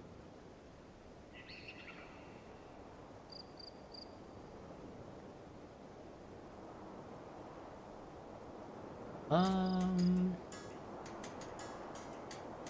guess this is good enough, right? The problem is with this one is that he will use this really often. Like very often, and if we're running to a place, he would stop to cast this, and him and his minions will fall behind. And a lot of times you want the minion guy to go into a fight first so that his minions become like a flesh wall blocking the enemy. So I don't know. But at the same time, we don't want his minions to die too quickly, right?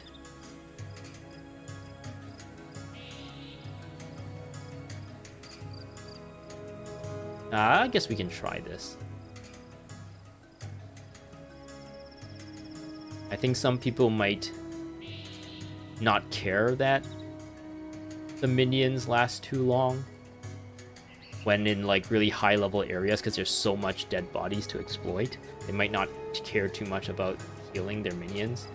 Since dead bodies are so abundant, they can just keep casting Animate Bone Horde. And with this one, since every time one of these guys die, they get replaced, like, immediately. Maybe that's not that big of a deal. Try and keep them alive. And yeah, they would, like, essentially do this. And then have, like, restoration magic skills here for extra healing. I don't have any weapon skills, so maybe maybe I should go for that. 1, 2. Can do that, maybe? Maybe, like, that would be better. Just for the energy. And we can have Weapon of Warding. Condi Cleanse. And just, like, healing. Straight up healing. Right? Maybe this one will be better. This one might be better. But he doesn't have his own spirits. That's the thing. Mirror of Disenchantment is always S tier to fill extra slots. Who do I have that's a Mesmer? Turn him into a Mesmer. Oh wait, is he a Mesmer? Oh, he's an Elementalist. And add a Mesmer. Mirror of Disenchantment. Is that a Dominion magic skill? I don't even know if I have that. Not in Dominion. Not there. A-H-I-M-N-O-P. Nope. H-I-L. Mantra, all these are mantras. I don't think I have that skill. Oh wait, and here it is. It's a no attribute, so you don't have to care about anything. Spell removes one enchantment from target foe. The foe's party members will also lose this enchantment. Okay, so if there's like party-wide enchantments, like Aegis or something, this will remove it from everyone. Okay, yeah, that's a really good one. But I think I'll leave him like this. I don't think that was good actually. And since he's not holding an item, this isn't good as well, unfortunately. Because then this soothing memories is comboed off of like holding an item, right? Which is usually this.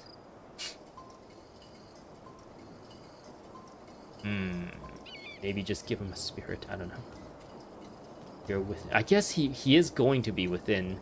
As long as I have Razah on the team, he is going to be in earshot of spirits. So maybe that's not that big of a deal.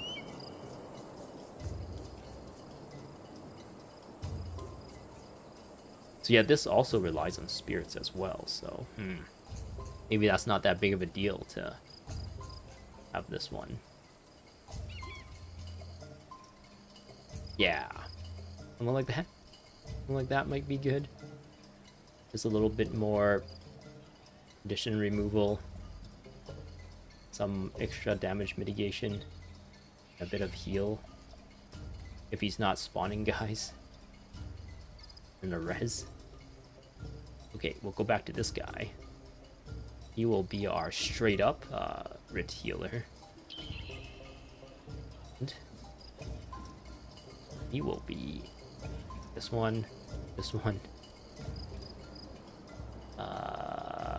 this one, this one, this one, and probably this one. More spirits. Without spawning power, you wouldn't slot a weapon spell on non-rich except Splinter. Really? Is it because it just doesn't last all that long? Let's see. I'm actually not too familiar with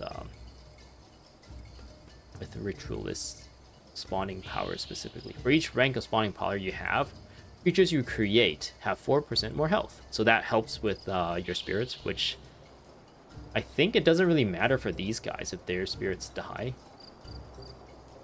It's like not too big of a deal. And weapon spells you cast last 4% longer. Okay. How long would this last? 6 seconds. Okay, that doesn't sound too good. Like Zed's thing. What was it? This thing? Oh, it only lasts 5 seconds. I thought this lasted longer, but apparently not too much. But it seems like he can spam it quite often. I guess this can be spammed quite often as well, but it costs 10 energy. Yeah, this guy has like a lot of energy pool as it is. Okay, so I should just get rid of that. That's not too useful. Maybe I should put it on him. No, he doesn't have any channeling magic or restoration. Okay. I'm scared to give him this because he doesn't actually have his own spirits to combo off of, and this sacrifices health if he doesn't.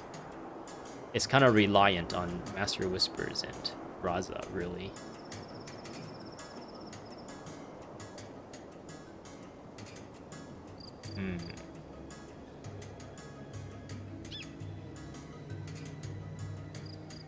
Maybe I should just give him this.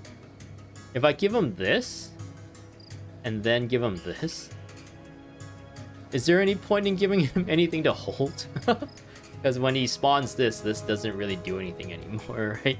And you won't get the bonus for these guys because of that.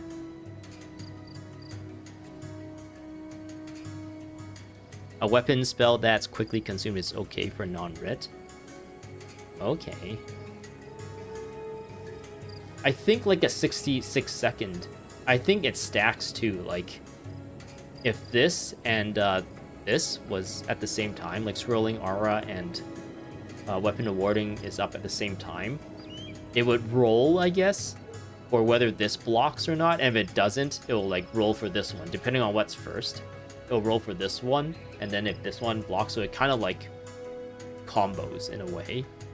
So it's not like if you have both of them on, you only get like maybe one chance to 50% block. I think you get 2 chances. Maybe what I had before was okay. If I did like this, change this back to this, and I think I had this. Yeah, we can try this. See if he constantly gets himself killed. See how often we notice like weapon awarding on us. Okay. We'll go back to him. I think he's fine. He's essentially using the old build that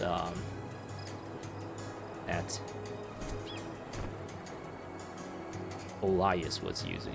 He doesn't have curses right now, but this requires 9 blood.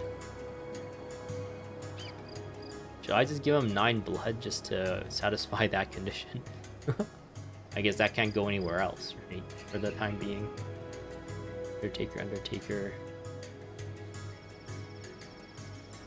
Curses. Vigor Mortis is in curses. That one's really, really helpful. Okay. Of course, Acolyte Sosuke is just gonna have the standard Searing Flames. So, I think it was this. No earth. Only fire. Man, he's really weak, though. This one. Searing Flames. I think I was using Incendiary Bonds. I guess I was using Incendiary Bonds to proc a water magic thing, right? But I don't... If I'm just gonna make him pure fire, I don't really care about that. Oh, this one heals if they're overcast. Glowing Gaze.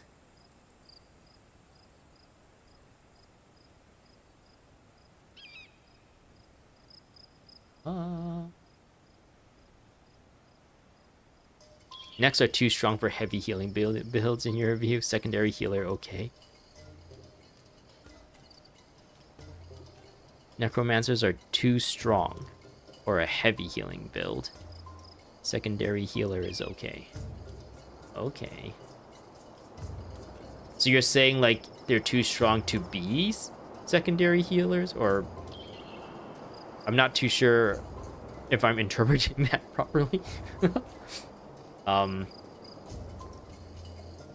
But yeah, I got 2 necro healers essentially, but one of them is a minion master. Maybe just that. Sometimes it's actually good to just leave empty spaces. Because then they have one less thing to do, meaning they will be focusing on what you want them to do, right? Well, maybe I can just leave it like this for now.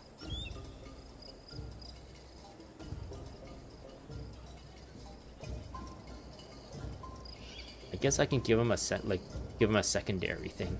Maybe give him like antidote signet, or like make him secondary mesmer and give him that disenchantment thing. But he's so low level right now, I don't think he'd be able to sustain all that. Well, I guess he can help liquid flame, sure. Yeah. Oh man, he's got really weak weapons as well. Darn it. And I'm spending a lot of time just like hearing this guy. And fire magic, air magic, energy storage, earth magic. Alright. We'll get rid of him. So right now, Master of Whispers and Acolyte Sosuke needs to level up. So we'll keep him on the team, I guess. Okay, let's get Gorin. Oh man, I spent so much time just like dicking around on trying to build those two. And I'm not sure I've like finished off everything. So he's good. He's got insignias. I don't think I have anything else for him. I can give him the major curses, but that won't really play into anything at the moment.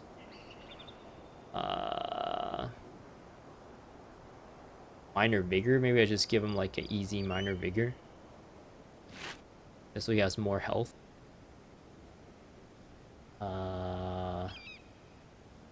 Other than that, I think he's good for now.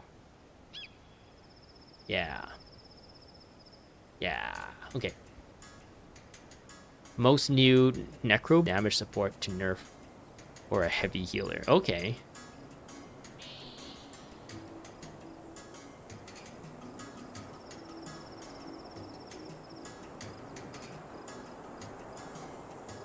So ooh, I'm getting a networking issue right now. Okay, it seems to just be a little blip. Hopefully it wasn't too bad. So you're saying like necros can like support or damage so well that like you don't really need a heavy healer? Is that what you're saying?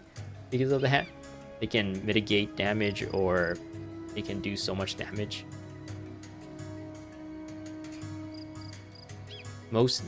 A mostly necro build can do lots of damage support. Damage or support to nerf or a heavy healer. Or a heavy healer. I don't think my brain is working, because I don't understand what that means. Basically, oh, okay.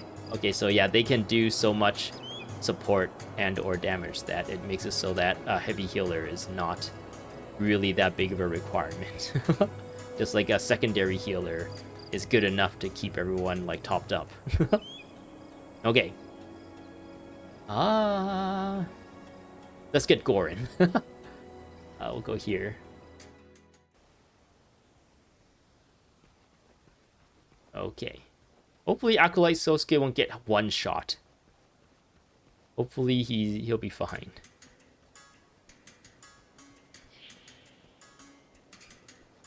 I'm going the right way? No, I'm not. This way. This is the right way.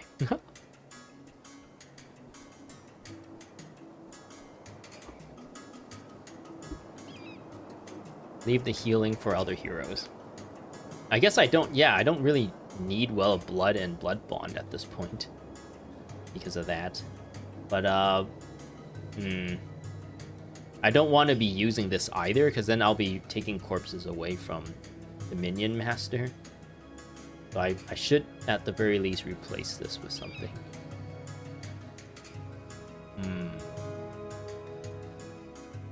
Maybe Mark of Fury? Maybe just straight up Mark of Fury? Stay there? Stay here in this spot? What's here?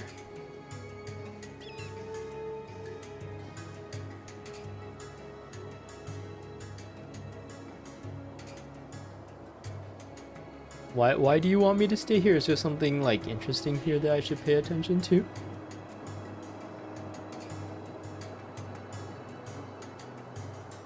Oh, is that you? Is that you?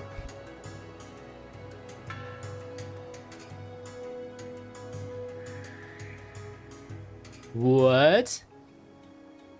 What is this for?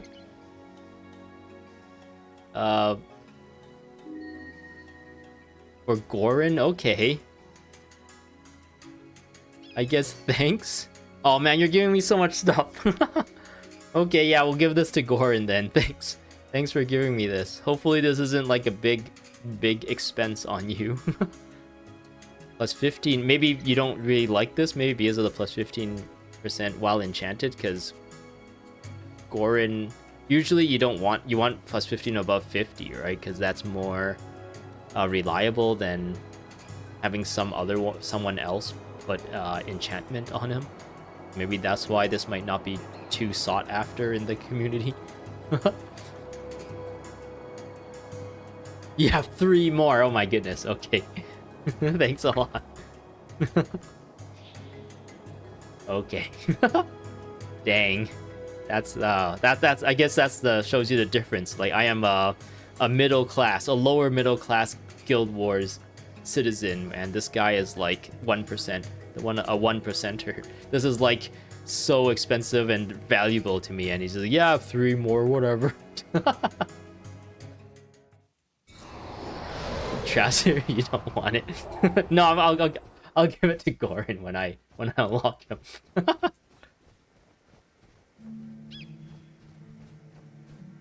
Oh yeah, they don't give us anything here because we're too high level. Do we talk to what's his name? Scholar. No, he was like over here, right, before. Okay, we completely skipped this mob here. That's good. Somehow we didn't aggro him at all.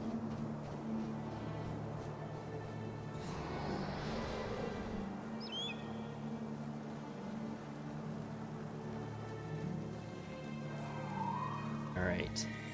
We are doing Gain Gorin, and we have to release Gorin from his depth to Prince Book of the Magnificent. I think we go up this way.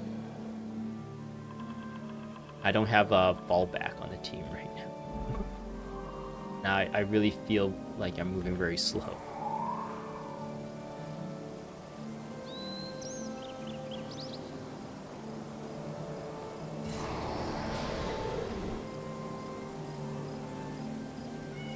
That green hammer keeps dropping during a current farm, and that's why I have several. Man, like this entire playthrough, I think I only dropped like 2 green items. Or at least, not this entire playthrough, like the entire 3 playthroughs. I've got dropped like that set of daggers, I think. Oop, I rubber banded there. That set of daggers from when we got it dropped in the Realm of Torment. And what was the other one? It was that, I think, focus from one of the pain eaters or whatever in Cantha. Those are the only 2 green items I got. I don't know, wait, in the tutorial area in Istan I got dropped a shield, but that's not, it was like a really weak shield, like level wise, so I didn't count that. Prince Baka the Magnificent. Gorin wants to go with you? Fine, I will forgive his debt. He's free to go if I don't have to hear him talk about that mutton chop of righteousness or the grilled cheese of destiny any longer. I'm getting the better end of this deal, so he doesn't like listening to Gorin. Okay. The powerful but slow-witted Gorin uses the talents he has by finding work as a bodyguard. Most recently, he has been in the employ of Prince Bucka the Magnificent. Oh, that disappeared because I was having trouble reading it. We're in. Browser. Take a look at this. The powerful but slow-witted Gorin uses the talents he has by finding work as bodyguard. Most recently, he has been in the employ of Prince Bucka the Magnificent of Vavi. Okay, I didn't really miss much. Okay. So we got Gorin as well now. And he has more quests for us, but I don't know if I want to do them. Worst performance ever, Scorched Earth. Okay, we will go back to... I'm tempted to do this next. But I don't know if I want Sosuke on the team. I might want Master... I'm required to have Master Whispers, but I think I might have to like power level Sosuke off stream if I want to use him. So I will get rid of Sosuke. And I'll probably add General Morgan for running. Hopefully this is okay. We dropped a damage mitigator, Talcora for damage mitigator Razah. We dropped Snare Zed for Minion Master Elias. And I think those are the biggest changes. We have a weaker, in some ways, Necro-Rit healer because he's lower level and he doesn't have runes. And he only has 10 restoration magic instead of 12. But I hope that's okay. Maybe I should get rid of Norgu and put Zed back.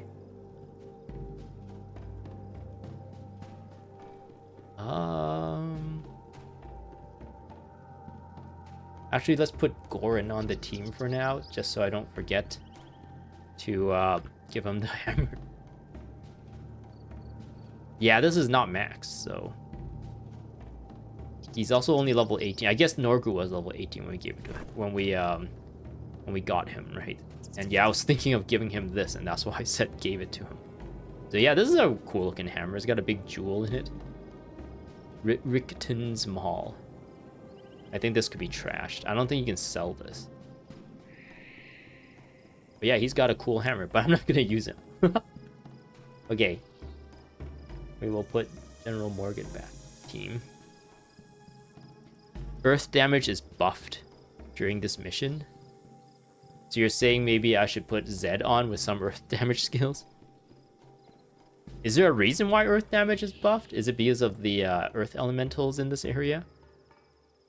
Just for like lore purposes? Just so that the buffs fit lore or fit the design of the story? But that hurts during the final boss, so I drop a winter for the end. Oh, so you're saying maybe I should get rid of Norgu or someone.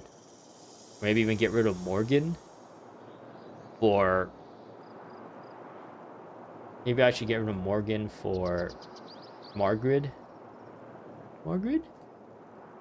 And instead of favorable winds, I should put winter on him. Just to get rid of the earth magic buffs. Where is winter? That's wilderness survival, isn't it? Oh, that's frozen soil. This is winter. Oh, but she doesn't have. She no have. She no have with a wilderness survival.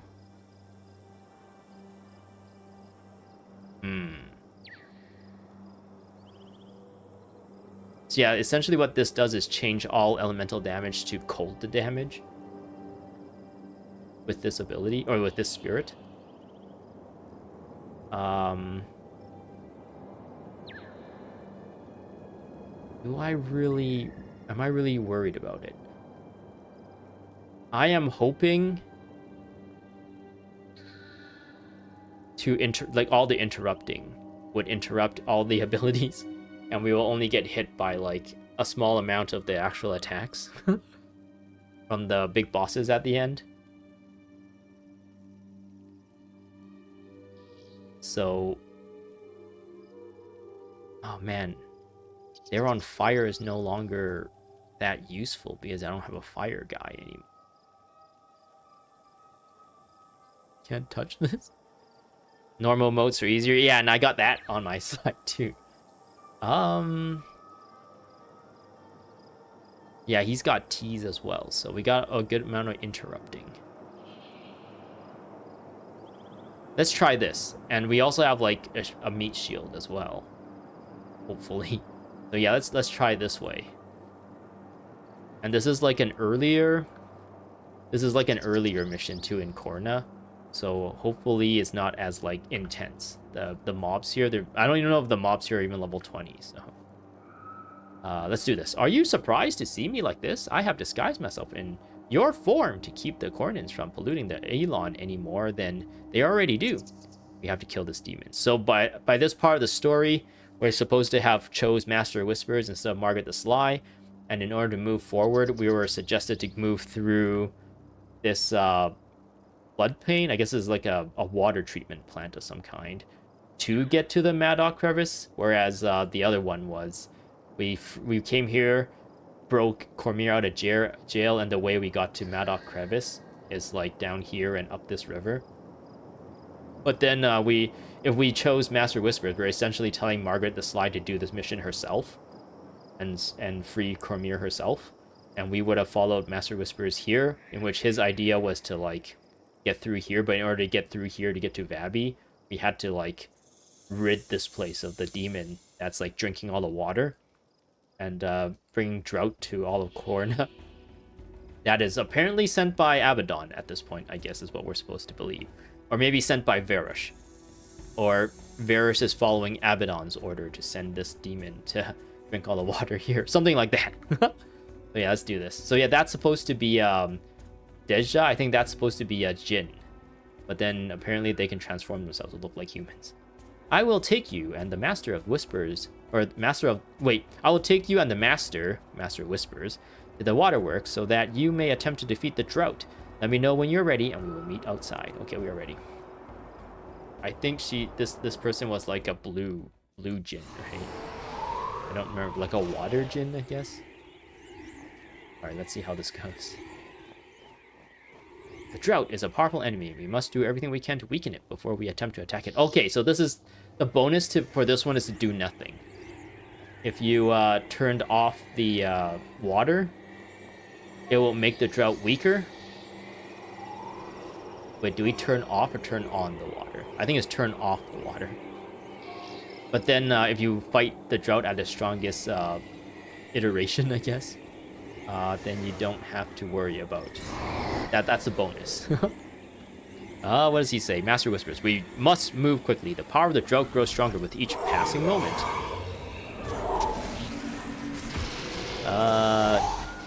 Deja knows how to access the Mankellen waterworks. I've convinced her to lead us inside. Once we meet with her, we will be off. Come, Sunspears, I will show you the way. We must be careful. This area is well guarded. Kornins are everywhere, as well as the drought minions. Okay, I guess all the Lightbringer stuff here should have been... I didn't think about my own build too much. We've spent so much time on Olias and Master of Whispers, I forgot too much about myself.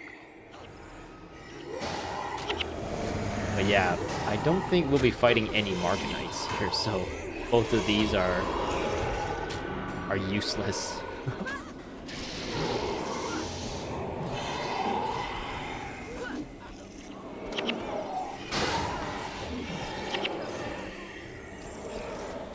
Oh man, we're killing these guys so quickly. We gained a new I think I should probably put on the Sunspear title. Oh no, that doesn't give me anything. Thirst of the Drought, apparently we're under the effect of. Whenever you take earth damage, the damage is increased by 50%. Oh, Deja is dying. Oh no! I'm too big. I guess I get a chance to like, kind of like fix my build now. I was too busy like reading and doing random stuff that I neglected the NPC I was supposed to keep alive. Another one of those green hammers dropped. Oh no! Wow. So now do you just trash them at this point, or do you try and sell them in Abaddon or something? I think keeping Spoiled Victor would probably be okay here.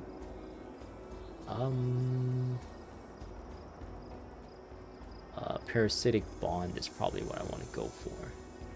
There. Alright. Let's try this again. This time, I will not be as distracted. Oh wow, it's already been 2 hours. I spent a lot of time sticking around. Okay. Let's do this. Protect Razah until she opens the entrance to the Mankelian Waterworks. So is that the mission objective? Yeah, okay. We must move quickly. The power of the drought grows stronger with each passing moment. Razah knows how to access the Mankelian Waterworks. I've convinced her to lead us inside. Once we meet with her, we will be off. Come, Sun Spears. I will show you the way. You must be careful. This area is well guarded. Hornets are everywhere, as well as the drought's minion.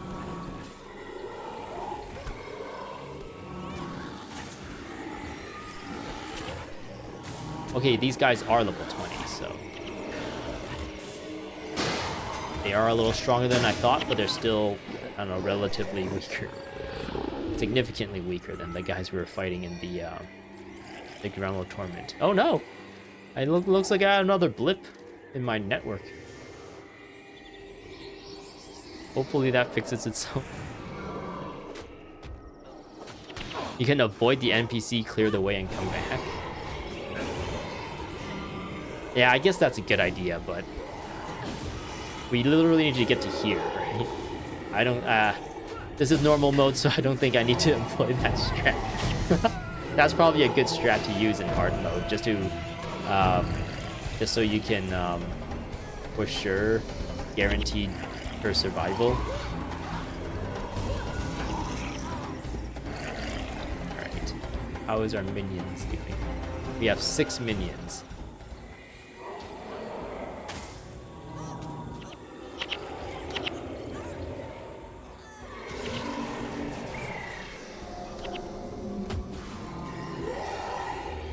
Ooh.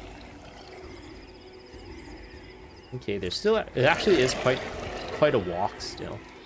I am an engineer, not a bloodthirsty mercenary. A little help would be nice. Wait, who's saying that? She's saying that? Is she like trying to play a role here? I am just an engineer. I don't know what's going on. In reality, she is like a water djinn.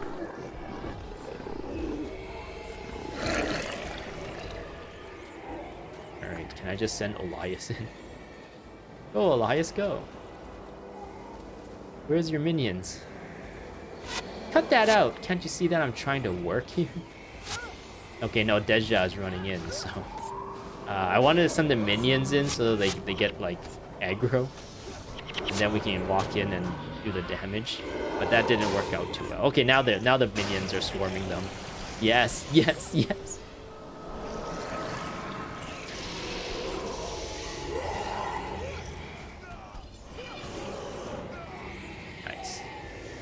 Wait, does that... Did Blood Bond heal the minions as well there? Because that would be really good too. As you head to the reserves, try to shut off as many water pumps as you can. This will reduce the flow of water to the drought and weaken its power.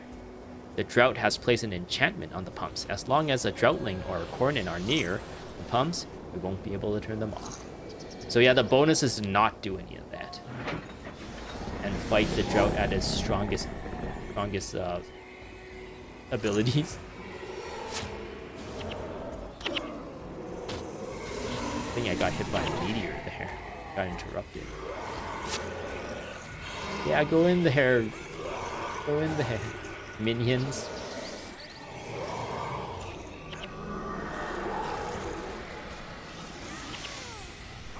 Bonus, defeat... Oh wait, what did it say? Bonus, defeat the drought without shutting down water pumps. Is what it was saying. So what's happening? Why are these guys just standing there like that? I think we can kill the droughtlings. We just don't want to touch this. We don't want to touch the pump control lever.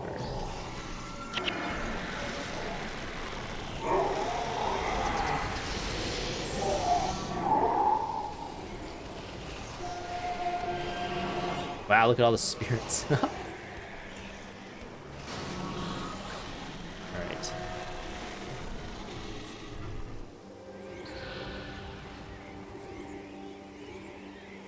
I guess if I just went down this way, I didn't need to deal with all those guys there. Oops. The priest. Ah, the priests don't have Spellbreaker. This makes them so much easier to fight.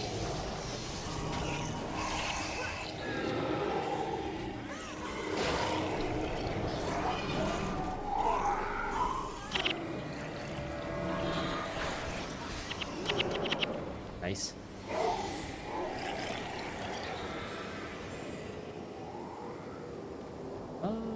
Gods, I can't wait until my shift's over. There's a Cornin engineer here.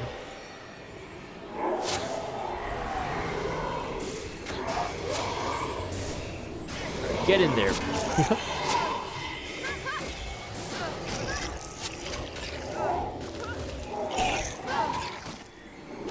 Okay, it looks like Blood Bond is actually healing the minions. So let's put Blood Bond. Yeah, the minions are getting healed when they smack people with Blood Bond, which is really, really good, actually. Just keep them alive a little longer. Noob mode. I do feel like super noob now because of the Minion Master. I remember that I really relied on Minion Masters when I was a super noob at this game. Agent of Whispers. Stop! Who goes there? It is I, Master of Whispers. Let us through. Agent of the Order, step aside and grant us passage. My apologies, Master. I didn't expect you to be traveling with sun spheres. Quickly, pass through before the guards see you. Or quickly, pass through before the guards see you, haha. Should I go out this way? Stupid demons. Does that person randomly? I guess we just overheard him. Yeah, let's go this way. Sure. Burn in guards. I got knocked down.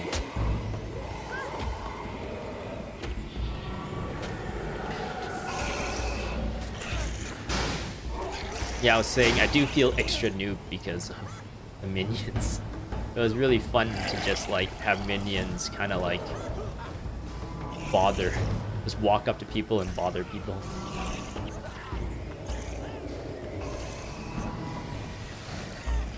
Damn, that's just 9 minions.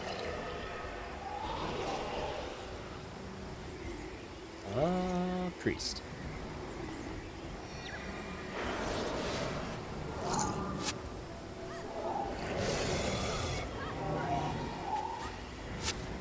Yeah, get in there.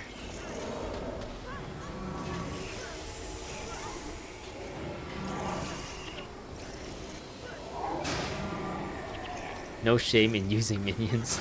I guess not, but I'm kind of like, as I play the game more, I get like paranoid, I guess, or I get a bit of anxiety because minions like break a lot of sequences and scripting a lot of times.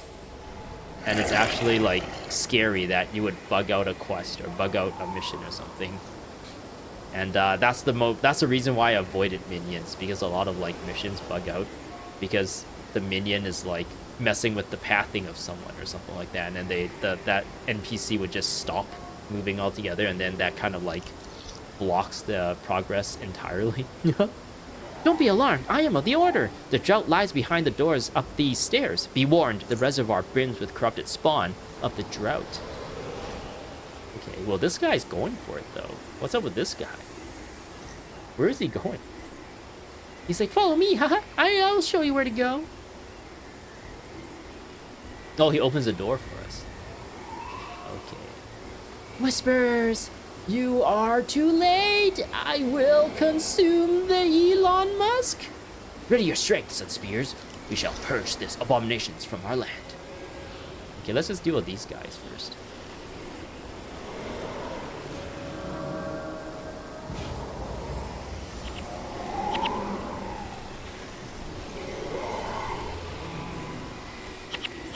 Ooh, look at that. Look at that blood bond froth.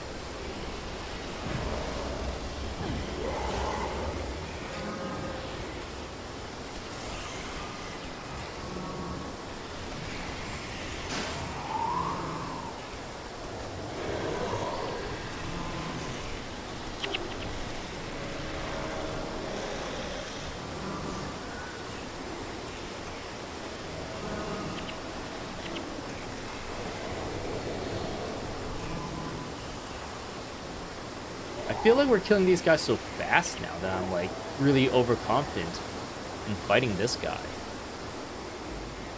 I'll still spread everyone out.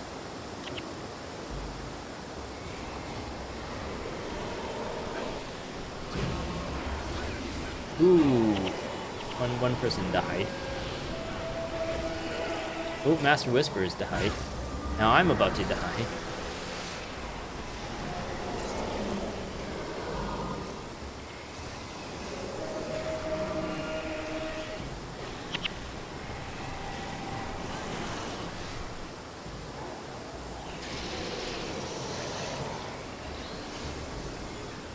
Oh man, he's shredding the minions with that. I guess that's Sandstorm. I don't know what that is actually.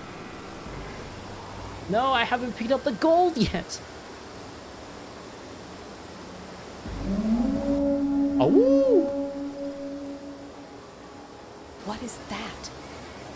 A friend of the drought, mourning its passage. We're trapped in here. Don't be too sure of that. Never walk into a room unless you're sure you can walk out. Which means? It means that there was a smuggler's hideout back here. An old Corsair friend told me about it. Boop. Boop again. He smacks it. There. This should take us all the way north to Valley. Let's move. Noise.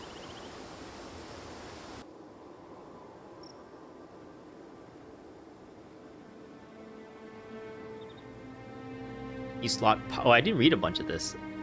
You slot power block for the final boss as well. So that's like a crazy interruption, right? What is your Another one of problem those green now? hammers dropped. You can avoid the NPC, The drought clear is the way, dead. then come back. Oh yeah, okay, I just missed that one, I guess. The drought. Then there are sun spears in the waterworks. Go kill them. Kill them now. All in good time, mortal. We have them trapped. What are you waiting So for? this is the guy that You ate misunderstand. Cormier's eyes in that video You are that we my saw. master. The You are animation. charged to help me hunt these sun spears. You will do as I say. I answer to my Lord Abaddon. I answer to War Marshal Farish. I do not answer to you. Are we clear? I am Varish's general. You should respect me. Farish does not need generals anymore. So She do they have the needs same us. cutscene at the end of Pogan Passage between these two then? We are partners at best, until all your sun spears are slain. Because I vaguely And remember this then? cutscene, but the background is different. We will renegotiate. I know where these sun spears are going. Follow me. So yeah, these two are the people we fight at the end of Madoc Crevice. When we get to the end there.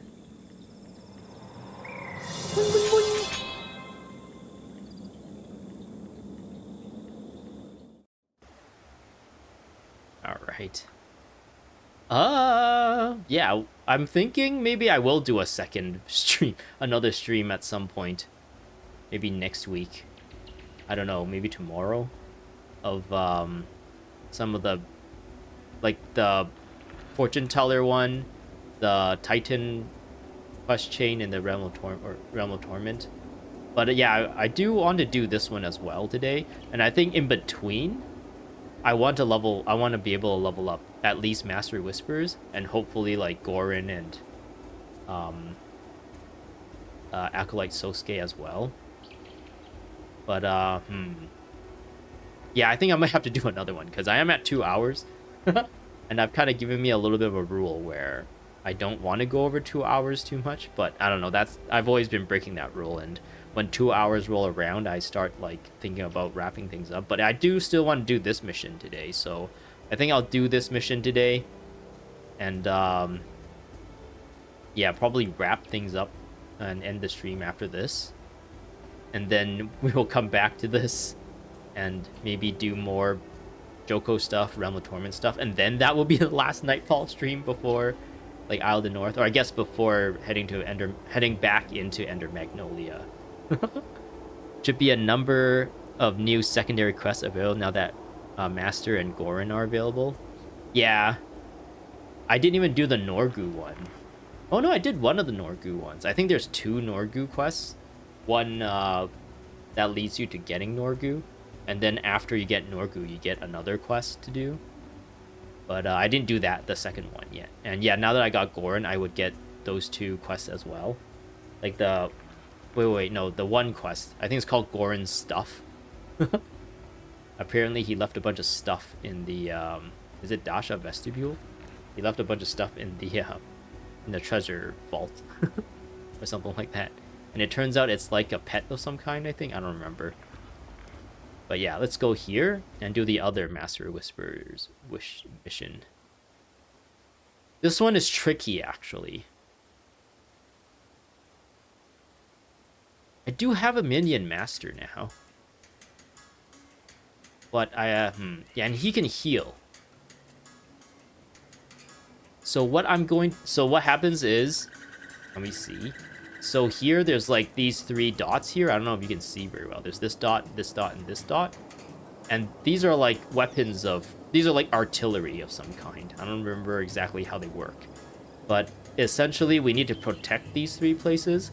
And Margonites will be coming in from here, here, here, and here, and attacking these 3.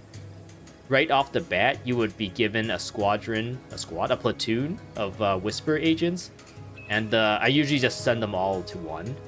And then because I have a minion master now in Olias, I could put him in the middle one or something. Or maybe in this one. Then I can like run back and forth to support these 2 if I need to. Maybe that would be the good idea. I can just flag one of my heroes here. And then he can kind of hold the position here until like I finish my group of people and I can go over to help him potentially.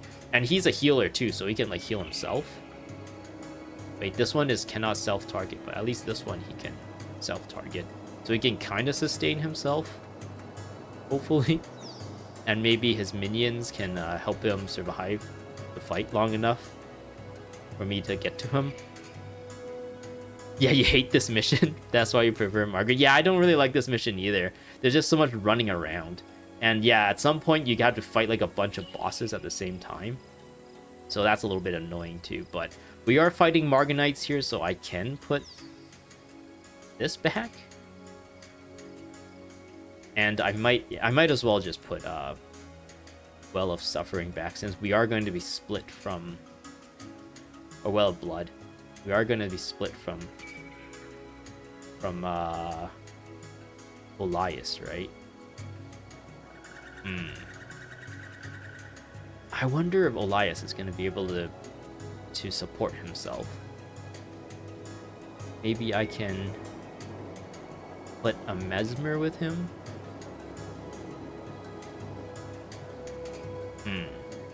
Maybe I can like kind of hang around. I can flag the rest of my group here. So put the Whisper agents in one, put one of my group in the middle one, put Olias on the other one, and I will first help out Olias until he builds up his minion army, and then I can kind of move between these 2. Maybe that will be the way to do this. This one is really tricky because I think there's a bit of RNG involved as well, in like how like the Margonite armies like aggro. So, I don't know. It's like a little bit tough. You can potentially get overwhelmed on one of them. Who do I talk to actually get into this mission? Did this guy know that's a flag?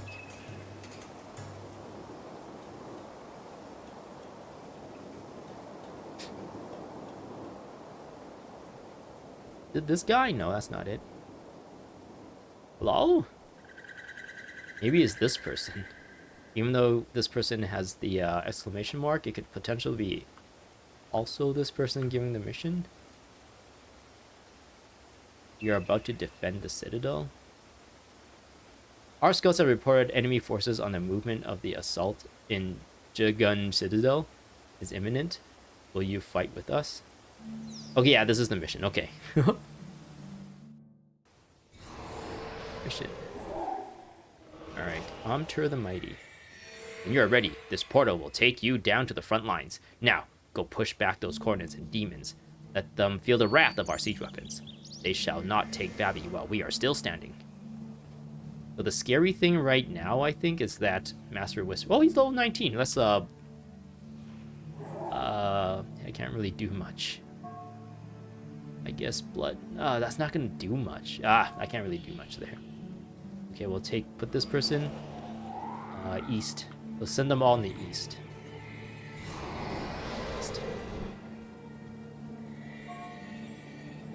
We will put...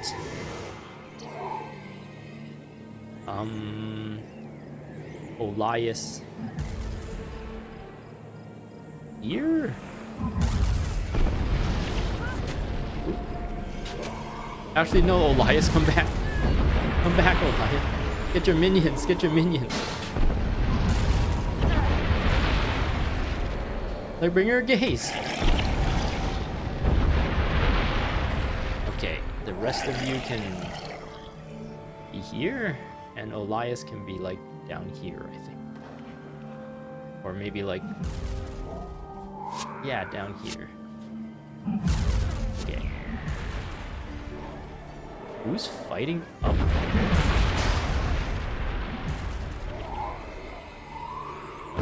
Oh, we're being destroyed.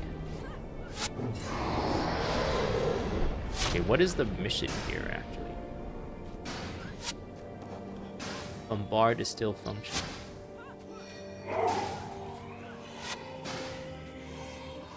Defend the gates to prevent enemy forces from reaching this. Am I supposed to go up to, Am I supposed to go up to shut those gates? How are you doing this? You have no... You have, like, nothing. He has no minions. And he's just getting wrecked. Uh-oh. I think I might have messed up here.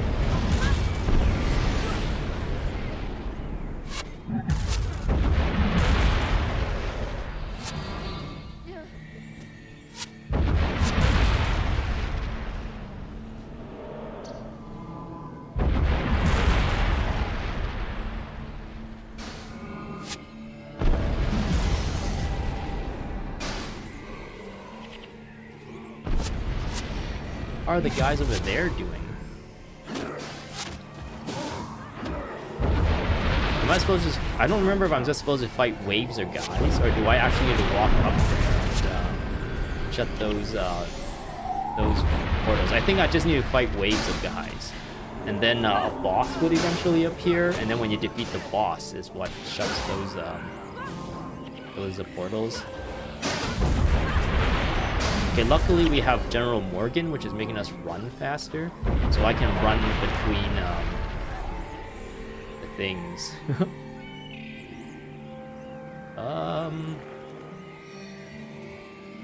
Who's gonna come first?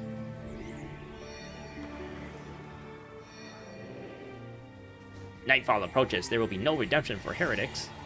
We can deal with this guy for... Oh, never mind.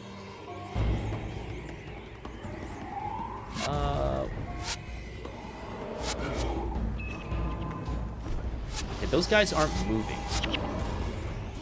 So that's a good thing.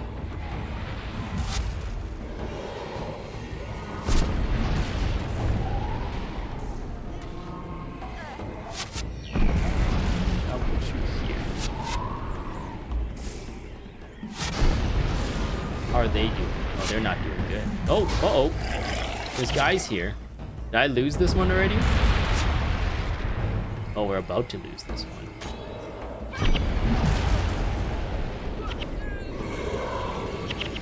Okay.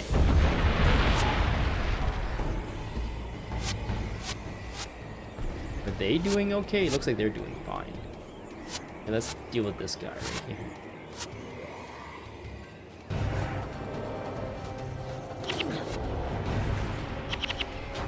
God, he's got Spellbreaker. What is happening over there? Oh, there's a Jagged.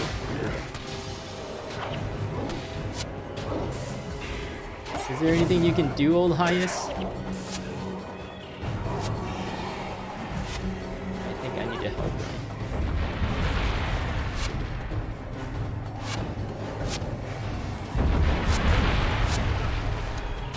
Oh, they're not minions of Abaddon, or servants of Abaddon. What? How? No! Nabby and guards, you guys are sucking. Easy to get overwhelmed. Yeah, like running back and forth is like being kited, like really suck.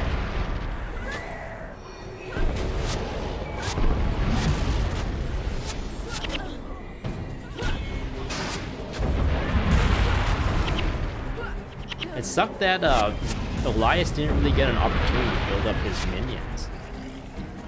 It seems like they're dying too quickly. Maybe I needed to give him that minion. Oh, this side is getting pretty thin too. Did I already lose this?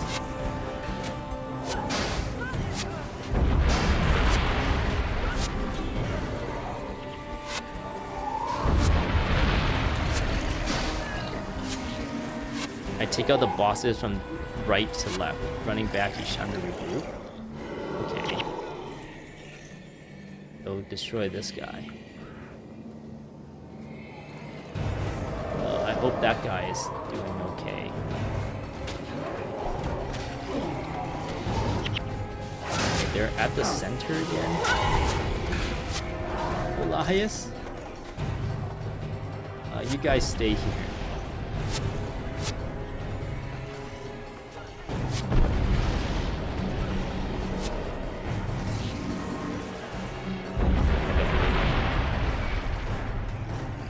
I'm not gonna worry about picking things up. Oh, they're getting really thin on that side.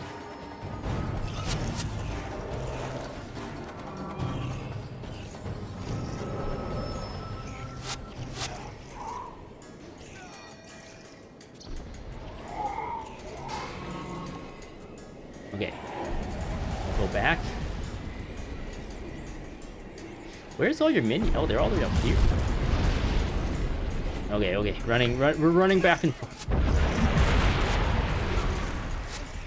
Yeah, this one is actually pretty tough.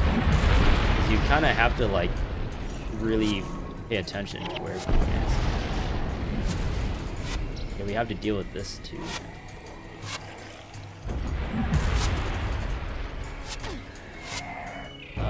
Yeah, mini.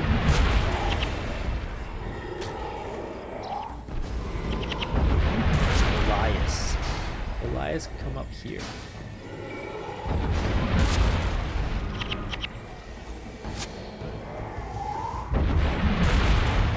Okay. Okay, so unfortunately all the Whisper agents are dead here.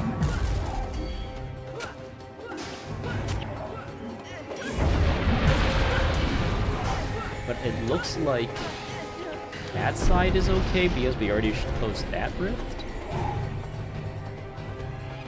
Oh no, there's another set of guys coming in. Yeah, it looks like there's nobody in the far west one.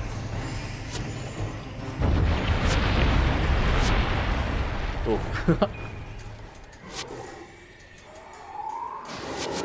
After each boss is killed, the pressure lessens. Yeah, I should really focus this guy down, right? The middle one is a healer. So like that group was like being sustained by the boss.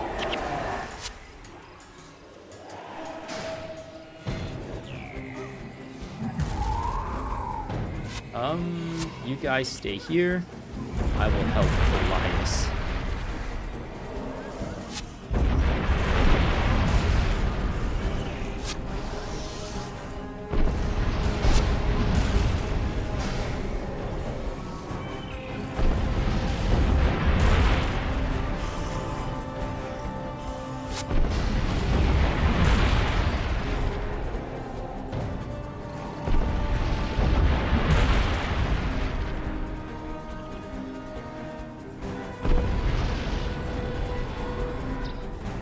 Okay.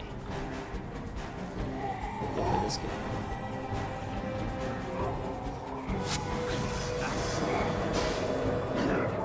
Yeah, Elias is doing okay.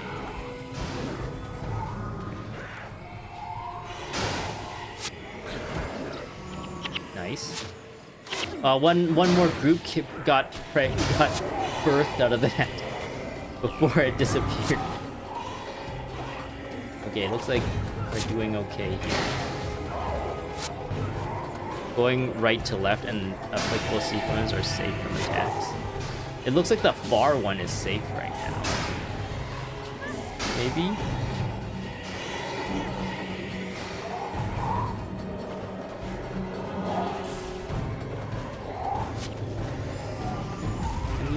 Can your jagged horrors deal with that?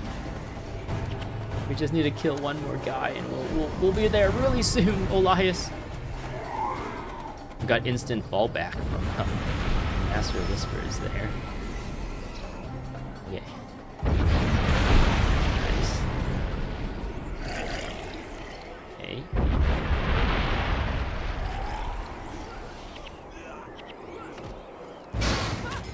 Still good, still good. Oh wait, no, there's two center ones actually. Let's do this one last. Let's do the monk one last. Organizer conjuring eastbound.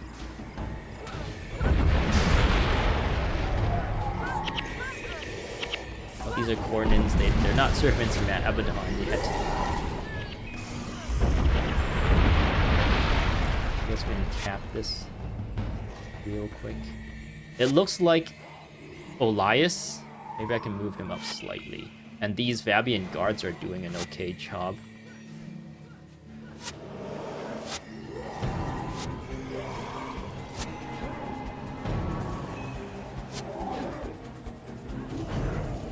Master Whisper, you're just standing there. Put blood is power on someone. I think I'm gonna focus on this boss just to close that rift.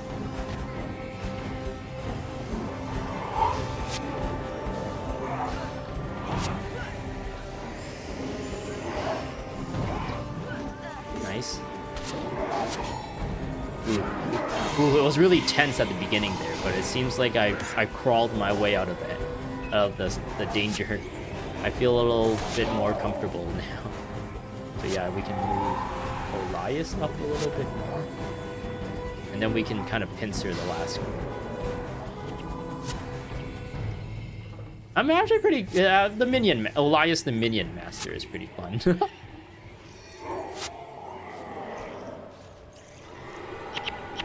Ah, Spellbreaker.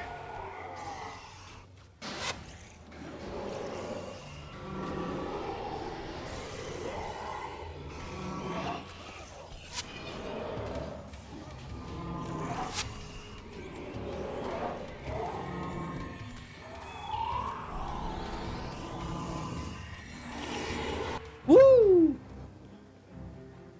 I think I got all three, right? All three, I saved all three of the artillery. It'll be months before they can muster a credible threat. Perhaps now you can help us against Varish, Prince. If Arish has been conspiring with demons, she is my enemy. This is what I was saying earlier, like, if Varish didn't decide to attack any of these princes, we would not have their resources. We would not have their armies. They would not have helped us. Guy. No secrets at all. Jorah, Pardon? Jura. He asked my real name. It is Jura. I feel I can trust you with it. Jura. Nice name. We meet a See? Norn named Jorah Was as that well so hard? What the? in the future. Ew. Legs. What is that? It is a demonic manifestation. A part of Abaddon's realm pushing into the living world. What does that mean? It means we are too late. Nightfall has come to Elona. There's 6 defenses? I only know of 3. What were the other 3 defenses? Excuse me? Was there like artillery and something else? I only ever paid attention to the artillery. Interesting. But yeah, that was just the so what happened there was at that point none of the princes at that point in the story, I guess before this, it was when we're at the point in the story where none of the princes wanted to help us. We keep pleading with them like, oh, this is bad, Nightfall is gonna come, it's real, Varish is evil, she's working with demons, she's her goal is to like bring ruin to Elona and whatnot, and none of the princes wanted to help. And we come here, we're like, we get word that they're being attacked, and we come here to help them. Or I guess Master whispers like, they're being attacked, we need to help them. And then like it turns out Varish is attacking them, and that's why they're like, oh, we're being attacked by Varish, just like the weirdo heroes that came by said. We should help them. We don't like being attacked by evil. So yeah, it was in the same spot in the story where we were trying to get Boca the Magnificent to, and I guess Boca the Magnificent and Amtur the Wise? Metu the Wise? It's Amtur the Mighty. Like both of them, like, doesn't really want to help us. Metu, who is, I believe, Telkora's father? He had his own, like, stuff to do. He wasn't really interested. But then Boca was just like, he's living in opulence. He's like, he only cares about watching plays and stuff. He doesn't really care about politics at all. But because they both got attacked, like we got attacked in the festival here, the festival of lists in T-Hark Orchard, and that was not enough to like convince these guys. Oh, those are just a bunch of scree. They're just a bunch of harpies. It wasn't actually Varish. But then it turned out those things were attacking because their houses and their homeland is being overwhelmed by Abaddon's forces, and they're trying to look for new places to like live, right? So yeah, in our main quest, I guess, we actually met with Gorin to go to the Dasha vestibule because then these guys were being attacked and they like led to this vault to hide, and it turns out like the vault is not as secure as they thought. Abaddon's forces was still able, or Varish's forces at the time was still able to get through, and us and Gorin needed to go in and warn them. And yeah, we had to like help. And so that's how these two missions kind of play out at the same time, depending who you decide to help. So I guess if you did this mission, you would have assumed that Gorin came here by himself and helped the other two princes. And yeah, for our playthrough, we went here, so we could assume that Master Whispers, or Gorin and Margaret the Sly came here and helped the two other princes, whereas here, Norgu and Master Whispers came together to help Amtur the Mighty. So that's how like they kind of play out, whether we decide to choose to help this one or that one. So yeah, this and then after this, clearly Varish is evil, and that's why they decide to join us. And then we decided to chase Varish down, desolation and whatnot. And then in so doing, we freed Joko. How does Vabi really help? One hero on the first playthrough?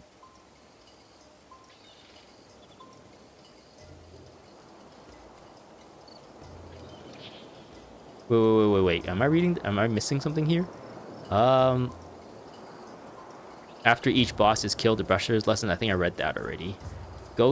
So taking out the warrior boss on the right soon after it spans is key. Okay, yeah, that's what I did. So that's a good tip. I feel like the warrior boss is probably the easiest boss to kill too, especially since I had spoiled Victor. By going right to left, the applicable siege weapons are safe from attack. Ah, yeah, that actually makes sense too. Once you destroy the rightmost boss, I guess, that portal gets shut down, so no more forces come through there, right? Then that far right one, the one farthest to our right, I guess it would have been west, because we were facing this way, so it'll be farthest one here on this side. So this one will not get the pressure, because it seemed like there was 4 portals, but the 2 middle portals were both attacking the middle one. The one in the middle didn't actually spread out to the other 2. It seemed like, I don't know, maybe that was the RNG I was talking about. Maybe sometimes they just decide, one of the middle ones decide to go after one or the other, and I just so happened to have them only go. Maybe they did spread out and I was just kind of flabbergasted trying to get between the 2. The princes should have secondary quests now. So yeah, I believe you're talking about, like, now I can go into this explorable, find Amter the Mighty, and he should give us quests as well. Well done though. That mission is real. Yeah, the mission was like that part where I was like scrambling between these 2. I guess it'll be easier to show on this one. Scrambling between like this and this, like trying to run back and forth and also try and kill the 2 bosses at the same time. That was like pretty like anxiety driven, very, very scary. But once, yeah, like you said, once I got this one shut down, it really made it more palatable, more like easier to deal with. Then I think I got rid of this one next, and then I got rid of, I think, this one and then this one. So just methodically was able to like turn the tides of the battle.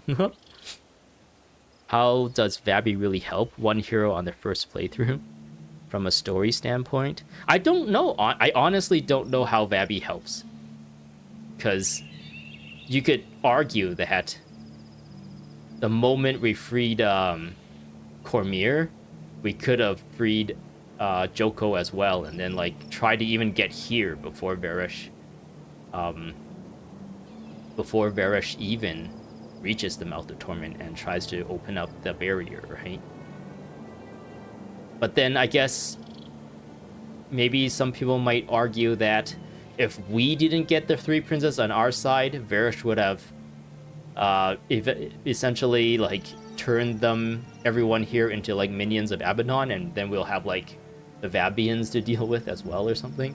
Because she was coming here to like corrupt stuff, and here to corrupt stuff, right? So maybe if she was successful in corrupting like the thing in Generor's Horde and the Liss, the something of Liss, I don't remember exactly what this was called.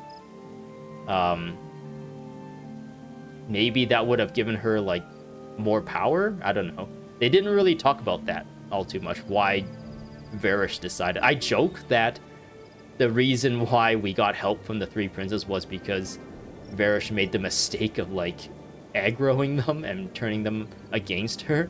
But then maybe like she'd had a plan. Maybe like corrupting this would have made the barrier weaker, or corrupting this would have made the barrier weaker, or taking over this place would have made it so that, because apparently like far to the east here, there's like a lot of already naturally strong wild beasts that already is attacking here, and that's why this citadel is created, is to like fend off those like beasts, just in general, not even related to like Abaddon or Varish or anything. So maybe if she was successful in like taking this place down, then the wild beast would just like roam through and like weaken this entire area as well, and then she can like, maybe that somehow makes it so that this place gets weaker as well. Because I believe the reason why they came to Fire near their first cities, because this is also one of the spots, right? where it will contribute to weakening here or something like that. And when she came here to do that final ritual, we actually was unsuccessful in stopping her, even though we killed her. The portal still opened up, right? It's just that it didn't open up big enough for Abaddon to crawl through. So yeah, maybe that's why. I don't know. I honestly don't know. I'm just like speculating with like my best foot forward for the lore, trying to figure out like why. But yeah, like I said, you could totally say like the moment you freed Cormyr, or the moment you destroyed this like drought or whatever. Who cares about the Vabians? Just go straight to stop Varish or whatever. I don't know. So, was there any quests? The way Vabi transitions to the Desolation is that Melani or Kos was going to protect here, and Melani wanted to protect here, right? I guess Nundu Bay. We go to Nundu Bay to talk to some like Dreamweaver person who lets us go into Melani's dream, which is a Nightfallen version of this area. And that was what kind of led us to seeing the weakening of the barriers to the Realm of Torment.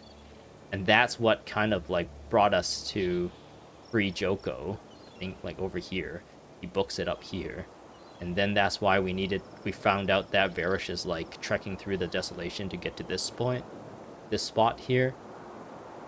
So maybe when one of the plans was to try and get the Vabians involved and try to get their help, but then it kind of became more dire all of a sudden, and we need to refocus. I don't know. I feel like maybe this is like one of the story janks. You know how like in Prophecies, the story was like really, really hand wavy and janky in certain spots.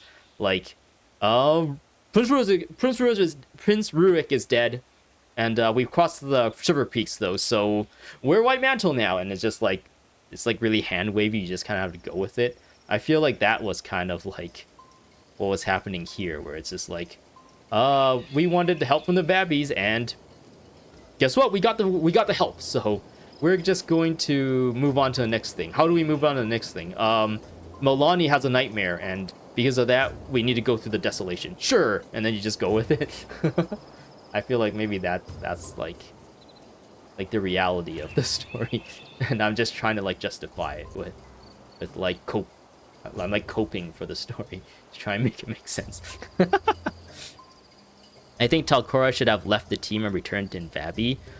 Also, new henchmen become available as one progresses. Yeah, I really like the idea of new henchmen. Like, we get mostly Istani henchmen here, like the guys that we like grew up with or trained with, becoming a Sunspear. If you're like a local character, and if you're a foreign character, maybe there'd be even like the quests here still involve the henchmen. I guess in a different world, where you don't have heroes, you would be using the henchmen. Where you're playing like a playthrough where you don't use heroes or something, you would have to come here and do all this stuff with henchmen anyway. And then yeah, when we go to Korna, maybe you get some like Kornan heroes or Crosshair heroes, or not heroes, henchmen, in place of some of the, or maybe in addition to some of the Istani henchmen there. And then when we get to Vabi, we get some Vabian, maybe one from each of these people, like a person from each one of these princes. They're like, oh, we're here to like kind of see how cool you are, and then we'll report back to the prince or whatever. Or something like that. Maybe one of them is a theater person, just like Norgu. Maybe one person is like a super cool captain of some kind for Amtur the Mighty, and maybe one person is like a super smart, nerdy scholar or something, and then get more henchmen involved. And yeah, when we get to here, maybe we get like those crazy awakened. We get like an awakened centaur. Yeah, maybe here we can have a centaur. we met Zed and his crew of Veld runners and whatnot here, right? Maybe one of the henchmen could have been a centaur as well. And then here we would have a centaur awakened, awakened centaur henchman, and maybe another awakened or one of the Churai Osa ghosts or Sunspear ghosts or something in this area. And also when we get into the Mouth of Torment, we get like forgotten henchmen or the odd bodies as henchmen. I don't know. But yeah. That's always kind of like a dream thing, that if they ever did that, it would be really cool for the game, I think. But in reality, this is an old game, and it doesn't seem like ArenaNet will revisit it anytime soon. Losing a hero would be an interesting like thing for the story progression, I think. If Talcora, like, once you got here, Talcora left, or maybe like Melani dies or something, like one of your hero dies, because there is a point when we got to the Corna where we actually lose cost for a little bit, and we could potentially have thought of him dead, but then we eventually save him, right? We do get a point in the story where we do lose a hero, but we don't actually permanently lose the hero. But yeah, it would be really interesting if Talcora leaves here and doesn't come back into to become a hero again until you like maybe beat this area or something. I don't know. That would have been interesting too. I understand we needed to do stuff in Babby, but what help did the prince really offer? The prince didn't offer any help. That's the funny part, right? They just kind of like wasted our time with a lot of like junk that we needed to do for them. And then eventually they decided to help us because now they see that we were right. That Varish is evil and is attacking them. So it might be just like kind of a tragic storytelling where it's like you try so hard, you get so far, but in the end it didn't even matter because you just can't like convince people to always follow your way. Maybe that was the kind of story they're trying to go for there, where it's just like, yeah, you know you're doing the right thing, but convincing other people that you're doing the right thing is not always an easy task. And the only reason why they turned was because they personally was being negatively affected. Otherwise, they were really happy to continue to live their rich merchant prince lives, opulent lives, and tell us to go away. Remember that one used to be limited to 3 heroes. That's true, actually. If you're limited to 3 heroes back in the days, then losing a hero during the story for a period of time isn't that big of a deal, right? Because you got so many other heroes to choose from. Whereas now, if you're like me doing a playthrough of full heroes, losing like a Dunkoro would be like pretty devastating, I think. It would be like, oh no, our main healer is gone. Actually, my main healer was really Elias for the longest time, but we won't focus on that. Talcora could have leave for Istan, but regain in Vabi. Leave after. Oh yeah. That kind of makes sense. Like when we do consulate docks, Talcora is like, I'm not part of your fight here. I just wanted to tell people about Nightfall, and you're fighting Corna. I'm out. And then we do all our Corna stuff, and then when we come back to Vabi, and we do T-Hark Orchard, and Talcora's there with her father, and we're like, oh, we really need help. And Talcora is like kind of the first to step up, like, yeah, okay, the Cornans are evil, and then maybe that was kind of a way to lead, maybe just Amter the Wise to maybe start helping us. Like, okay, my daughter really trusts you, but so maybe I should put more weight to what you're saying and what's happening in this world. And then we get like at least one of the princes to help us. That would have been really cool for the story. That's why additional henchmen option would have been important. Yeah. That's true too. Because okay, I guess you were saying that when I was ranting about the henchmen, right? So yeah, having the additional henchmen and then having them be more varied and more like refreshed every time we go to a new area. Just they did that in factions, so I was surprised they didn't do that here. Like when we went to the Luxon area, we had Luxon henchmen. When we went to the Kurzik area, we had Kurzik henchmen. when we were in Kaineng City, it was mostly like our Xingjie bros and some like not ministry people. I actually don't remember. It was mostly our Xingjie people and maybe 1 or 2 people from Kaineng. I don't remember. Like, they're mostly the professors and the students, right, of Xingjie when we were in Kaineng. But yeah, when we only had like up to 3 heroes and we wanted to do a solo playthrough, we would have had to like interface and use the henchmen in these areas. So that was back in the days. And if you want to do like a pure playthrough, you can kind of like kick your heroes and then try and add henchmen.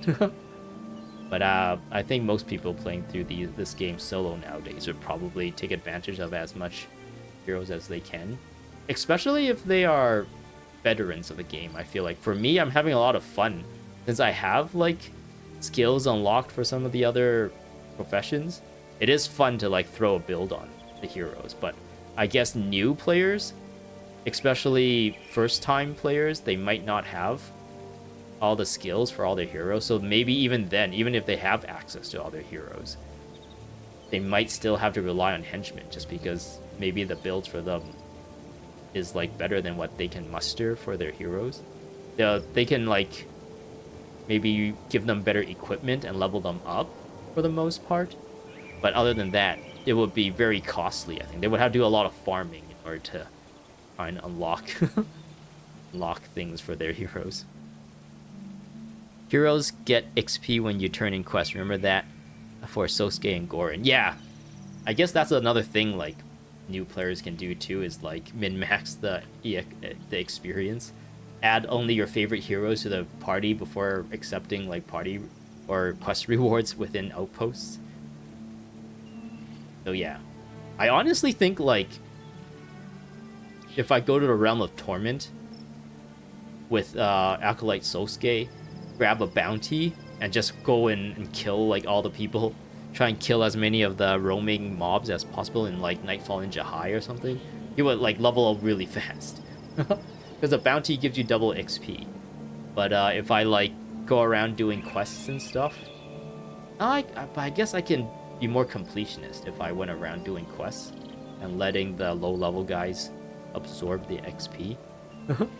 I don't know. I think I'll have to figure that out off stream, how I'm going to level them up. But yeah, I'll keep that in mind. Alright. Okay. Well, I didn't get to do as much as I thought I was going to be able to do. Mostly because I was like dicking around trying to build this guy and which was the other one, Master Whisper. He's level 20! He leveled up! He's maxed out, woo! Restoration. There we go. Wait, is it 8? Yeah, 8 is what he needs to be at. Now he's strong, or stronger, I guess. But yeah, I was wasting too much time. I guess, I don't know. I said wasting, but maybe it wasn't too much of a waste of time. Maybe some people are interested in seeing how, like, someone's thought process of building a character. When it comes, all 3 of them are using so much ritualist skills. So yeah, ritualists are a bit overpowered. So really good to have ritualist skills. But yeah, it was all right, I guess. All right, I'm gonna end the stream here. It's like almost 3 hours, just like a minute away, and I was able to get the 2 missions done and get all the heroes that I wanted. So yeah, probably one more housekeeping stream for Nightfall. We will do what was it? We will do maybe some Desolation stuff with Joko. And I think I'll probably focus. The first thing I'll do is probably the I'm gonna have to look for who gives the quest, but the Fortune Teller quest and the Titan quest I think I want to do, just so we can kind of connect this to the previous 2 campaigns. And then we'll look into maybe Joko and the realm or the domain of Joko, or Joko's domain. And yeah, maybe I'll look into like the quests given by the princes.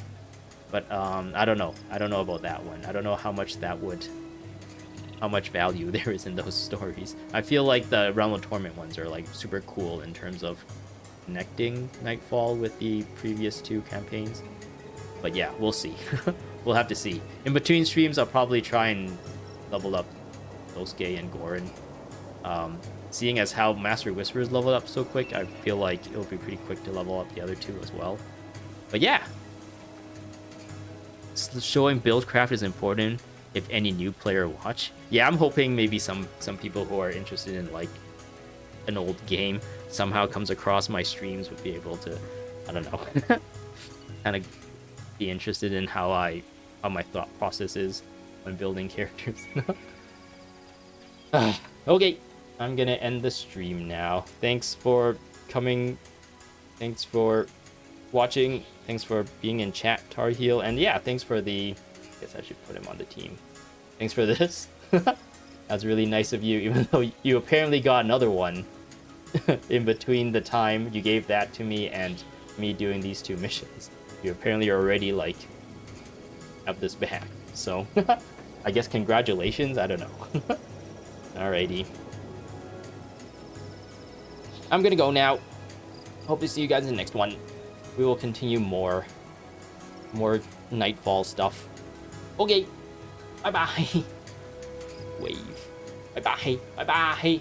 Have a good night, guys.